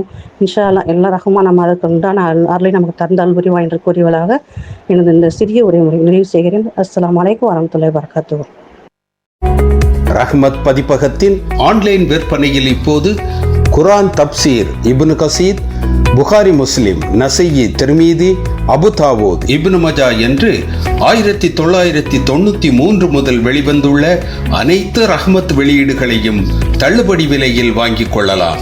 உங்கள் வீட்டில் இஸ்லாமிய நூலகம் அமைத்திட பள்ளிவாசல் மற்றும் மதரசா நூலகங்களுக்கும் உறவினர்களுக்கும் சதக்கத்துல் ஜாரியாவாக வழங்கிட சிறப்பு ஆஃபர் வழங்கப்படுகிறது. ஆன்லைன் மூலம் www.rahmat.net இணையதளத்தில் புக்கிங் செய்யலாம். வாட்ஸ்அப் மூலம் 9440250000 என்ற எண்ணில் ஆர்டர் செய்யலாம். கல்வியைப் போல் ஒரு செல்வம் இல்லை, கல்வி கற்காமல் இருந்தால் காலமெல்லாம் தொல்லை என ஹனீஃபா பாடுவார். இஸ்லாம் கல்விக்கு அதிக முக்கியத்துவம் கொடுக்கிறது. இதோ இஸ்லாத்தில் கல்வி என்னும் தலைப்பில் உரை தருவதற்காக முத்துப்பேட்டை ரஹ்மத் பெண்கள் மெட்ரிக் மேல்நிலைப் பள்ளி மாணவி வருகிறார். السلام عليكم ورحمة الله وبركاته. يا أيها الناس اتقوا ربكم الذي خلقكم من نفس واحدة وخلق منها زوجها وبث منهما رجالا كثيرا ونساء واتقوا الله الذي تساءلون به والأرحام إن الله كان عليكم رقيبا. إن أصدق الحديث كتاب الله وأحسن الحدي حدي محمد صلى الله عليه وسلم وشر الأمور محدثاتها وكل محدثة بدعة وكل بدعة ضلالة وكل ضلالة في النار. صدق الله العليم. أعوذ بالله من الشيطان الرجيم. بسم الله الرحمن الرحيم. இன்று உங்கள் முன் நான் எடுத்துக்கொண்ட தலைப்பு என்னவென்றால் இஸ்லாத்தின் கல்வியின் முக்கியத்துவம். அகில உலகத்தை படைத்து அதனை எந்த குறையுமின்றி பரிபாலிக்கின்ற ஏக இறைவனான அல்லாஹுக்கே எல்லா புகழும். அன்பிற்குரிய எல்லாம் அல்லாஹ்வின் நல்லடியார்களே, சகோதர சகோதரிகளே, அல்லாஹ்வின் மாபெரும் கிருபையினால் உலகில் வாழக்கூடிய எல்லா உயிரினங்களையும் விட மனித இனம் என்பது ஒரு படி மேலாய் கருதப்படுகிறார்கள். ஏனென்றால் அல்லாஹ் எல்லா உயிரினத்திற்கும் எல்லாவற்றையும் வழங்கியிருக்கிறான். ஆனால் எந்த உயிரினத்திற்கும் தராத பகுத்தறிவு என்னும் ஒரு பொக்கிஷத்தை சிறப்பித்து மனிதனுக்கு வழங்கியிருக்கிறான். அல்ஹம்துலில்லாஹ். பகுத்தறிவு என்பது ஒரு சாதாரண வார்த்தை அல்ல, ஒரு சாதாரண காரியம் அல்ல. இன்றைய காலத்தில் ஒரு மனிதன் மிக மரியாதை உரியவனாக மதிக்கப்படுகிறான் என்றால் ஒன்று அவனுடைய பகுத்தறிவால், அவனுடைய அறிவாற்றலால், அவனுக்கு வழங்கப்பட்ட ஹிக்மத்தினால் அவன் எவ்வாறு நடந்து கொள்கிறான் என்பதன் மூலம் மதிக்கப்படுகிறான். எப்படி சாப்பிட வேண்டும், எப்படி தூங்க வேண்டும் என்ற ஒவ்வொரு விஷயத்தையும் எந்த ஒரு சந்தேகமும் இன்றி எல்லாவற்றுக்குமான தீர்ப்பையும் அழகிய முறையில் கற்றுத்தந்திருக்கிறது இஸ்லாம். அல்ஹம்துலில்லாஹ். எல்லாவற்றையும் கூறுகின்ற இஸ்லாம் கல்விக்கு அதிகத்துவமான முக்கியத்துவத்தை தருகிறது. கல்வியின் முக்கியத்துவத்தை பற்றி ஏராளமான குர்ஆன் வசனங்களையும் வரலாற்றுகளையும் அல்லாஹ் கூறுகின்றான். உலகில் வாழுகின்ற 200 கோடிக்கு அதிகமான இஸ்லாமிய மக்களின் உள்ளத்தில் குடியிருப்பவரே நமது முஹம்மது நபி ஸல்லல்லாஹு அலைஹி வஸல்லம் அவர்கள். நமது நபி ஸல்லல்லாஹு அலைஹி வஸல்லம் அவர்கள் 40 வயதை அடைந்த போது முதலாக ஜிப்ரீல் அலைஹி வஸல்லம் அவர்கள் அல்லாஹ்விடமிருந்து வஹி செய்தியை கொண்டு வந்தார்கள். அப்பொழுது அவர்கள் முதலாக சொன்ன வார்த்தை என்ன தெரியுமா? இக்ரா பிஸ்மி ரப்பிகல் லதீ ஹலக். உம்மை படைத்த உனது ரப்பின் திருப்பெயரால் படிப்பீராக என்று கூறினார்களாம். அதற்கு நமது நபி ஸல்லல்லாஹு அலைஹி வஸல்லம் அவர்கள் வமா அன பிகாரின், எனக்கு படிக்க தெரியாது என்று கூறினார்களாம். மீண்டும் ஜிப்ரீல் அலைஹி வஸல்லம் அவர்கள் படிக்க கூற எனக்கு தெரியாதே என்று கூறினார்களாம். பின்பு ஜிப்ரீல் அலைஹி வஸல்லம் அவர்கள் நமது நபி ஸல்லல்லாஹு அலைஹி வஸல்லம் அவர்களை கட்டி அணைத்துவிட்டு உம்மை படைத்த உனது ரப்பின் திருப்பெயரால் படிப்பீராக என்று கூறினார்களாம். சுப்ஹானல்லாஹ். நமது நபி ஸல்லல்லாஹு அலைஹி வஸல்லம் அவர்களுக்கு படிக்க தெரியாத போது முதலாக கலிமாவை சொல்லி கொடுத்திருக்கலாம் தானே. ஆனால் அல்லாஹ் கல்விக்குத்தான் முக்கியத்துவத்தை கொடுத்திருக்கிறான் என்று இந்த ஒரே ஒரு வசனம், இந்த ஒரே ஒரு வரலாறு நமக்கு அழகான படிப்பினையை கற்றுத் தருகிறது. அல்ஹம்துலில்லாஹ். நமது நபி ஸல்லல்லாஹு அலைஹி வஸல்லம் அவர்களுக்கு மட்டுமல்ல, எல்லா தூதருக்கும் முதலில் கல்வியை கற்றுக் கொடுத்துத்தான் பிறகு இஸ்லாத்தை எடுத்து சொன்னார்கள். மனித படைப்பின் முதல் படைப்பான ஆதம் அலைஹி வஸல்லம் அவர்களுக்கு அல்லமல் குர்ஆன வ குல்லஹா, ஆதமுக்கு நாம் எல்லாவற்றையும் பெயர்களையும் கற்றுக் கொடுத்திருக்கிறோம் என்று அல்லாஹ் தன் திருமறை குர்ஆனில் கூறுகின்றான். இன்னும் யூசுப் அலைஹி வஸல்லம் அவர்களின் வரலாற்றை எடுத்துக்கொண்டால் அறிய வேண்டிய படிப்பினங்கள் ஏராளம் உள்ளன. அதில் ஒன்றுதான் கணக்கு பார்க்கும் திறமை. கணக்கு பார்க்கும் திறமையை ஹதரத் யூசுப் அலைஹி வஸல்லம் அவர்களுக்கு அல்லாஹ் வழங்கியிருந்தான். அதனால்தான் அவர்கள் பொருளாதார அமைச்சராக நியமிக்கப்பட்டார்கள் என்ற ஒரு அழகிய வரலாற்றை நாம் பார்த்திருக்கின்றோம். அல்லாஹ் எல்லா தூதருக்கும் முதலில் கல்வியை தான் கற்றுக் கொடுத்திருக்கிறான். ஆனால் இந்த கல்வியிலே நம் இஸ்லாமிய சமுதாயம் சிறுபான்மையினராகத்தானே கருதப்படுகிறார்கள். ஏனென்றால் நம்மிடத்தில் சரியான கல்வி திட்டம் இல்லை.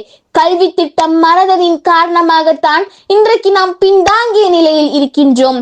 கல்வி என்பது ஒரு சாதாரண விஷயம் அல்ல. கல்வியினால் எதையும் செய்யலாம், எதையும் சாதிக்கலாம்.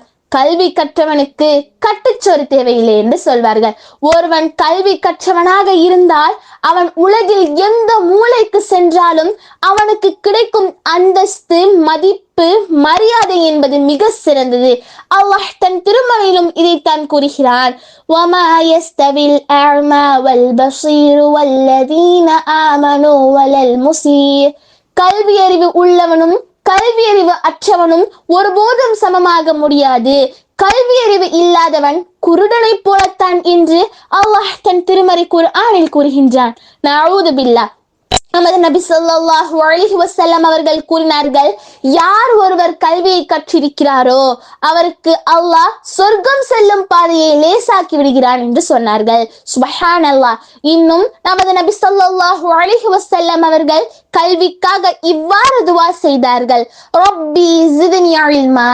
யா அல்லாஹ், உன்னிடம் பயன் தரும் கல்வியை தேடுகின்றேன், மேலும் பயன் தராத கல்வியை விட்டு உன்னிடம் பாதுகாவல் தேடுகிறேன் என்று கூறினார்கள்.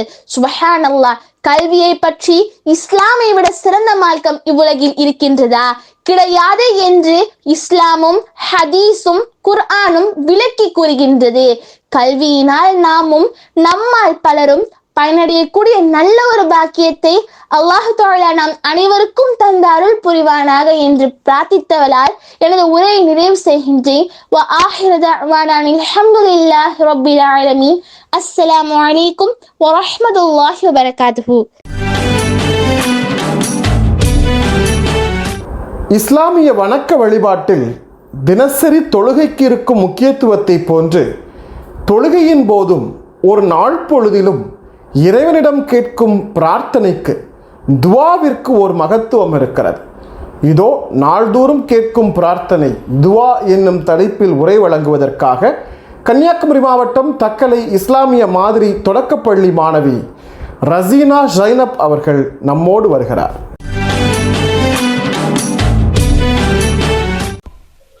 அஸ்ஸலாமு அலைக்கும். என் பெயர் வசீனா சைனப். நான் 4ஆம் வகுப்பு படிக்கின்றேன். IMS nursery and primary school Thuckalay.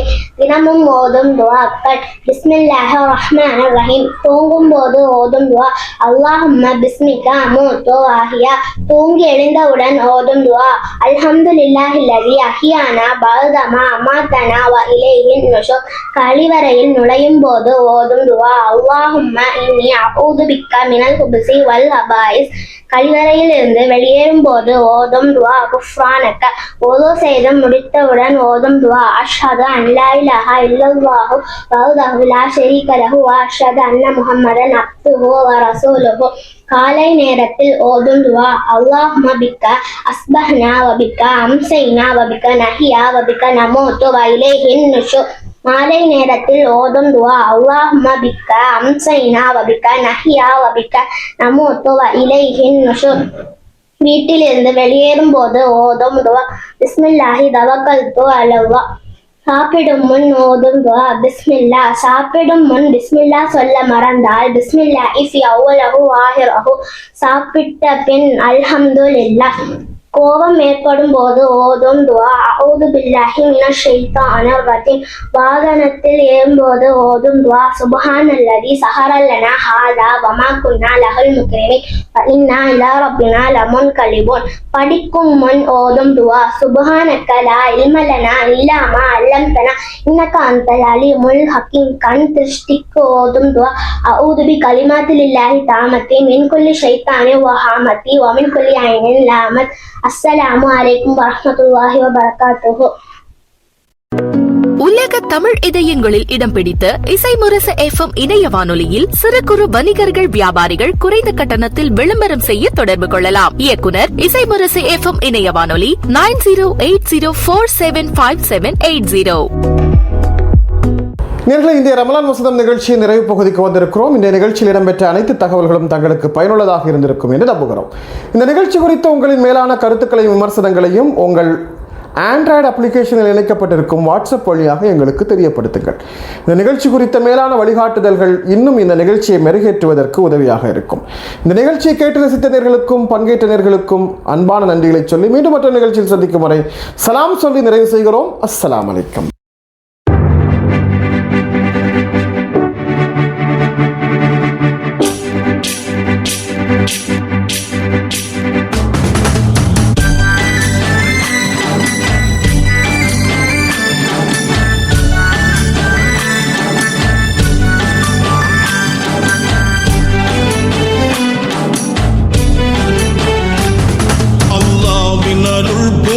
புனிதமான ரமலான் வல்லோனின் வரிசை ரஹ்மத்தெல்லாம் சொரியும் ரமலான்.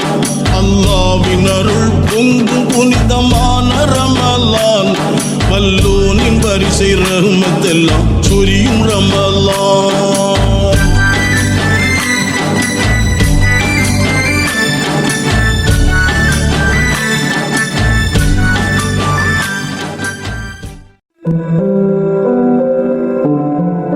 இணையதள தேரில் ஏறி உலகெல்லாம் வலம் வரும் இசை முரசு வானொலி. இது இதயங்களை இணைக்கும் வானொலி.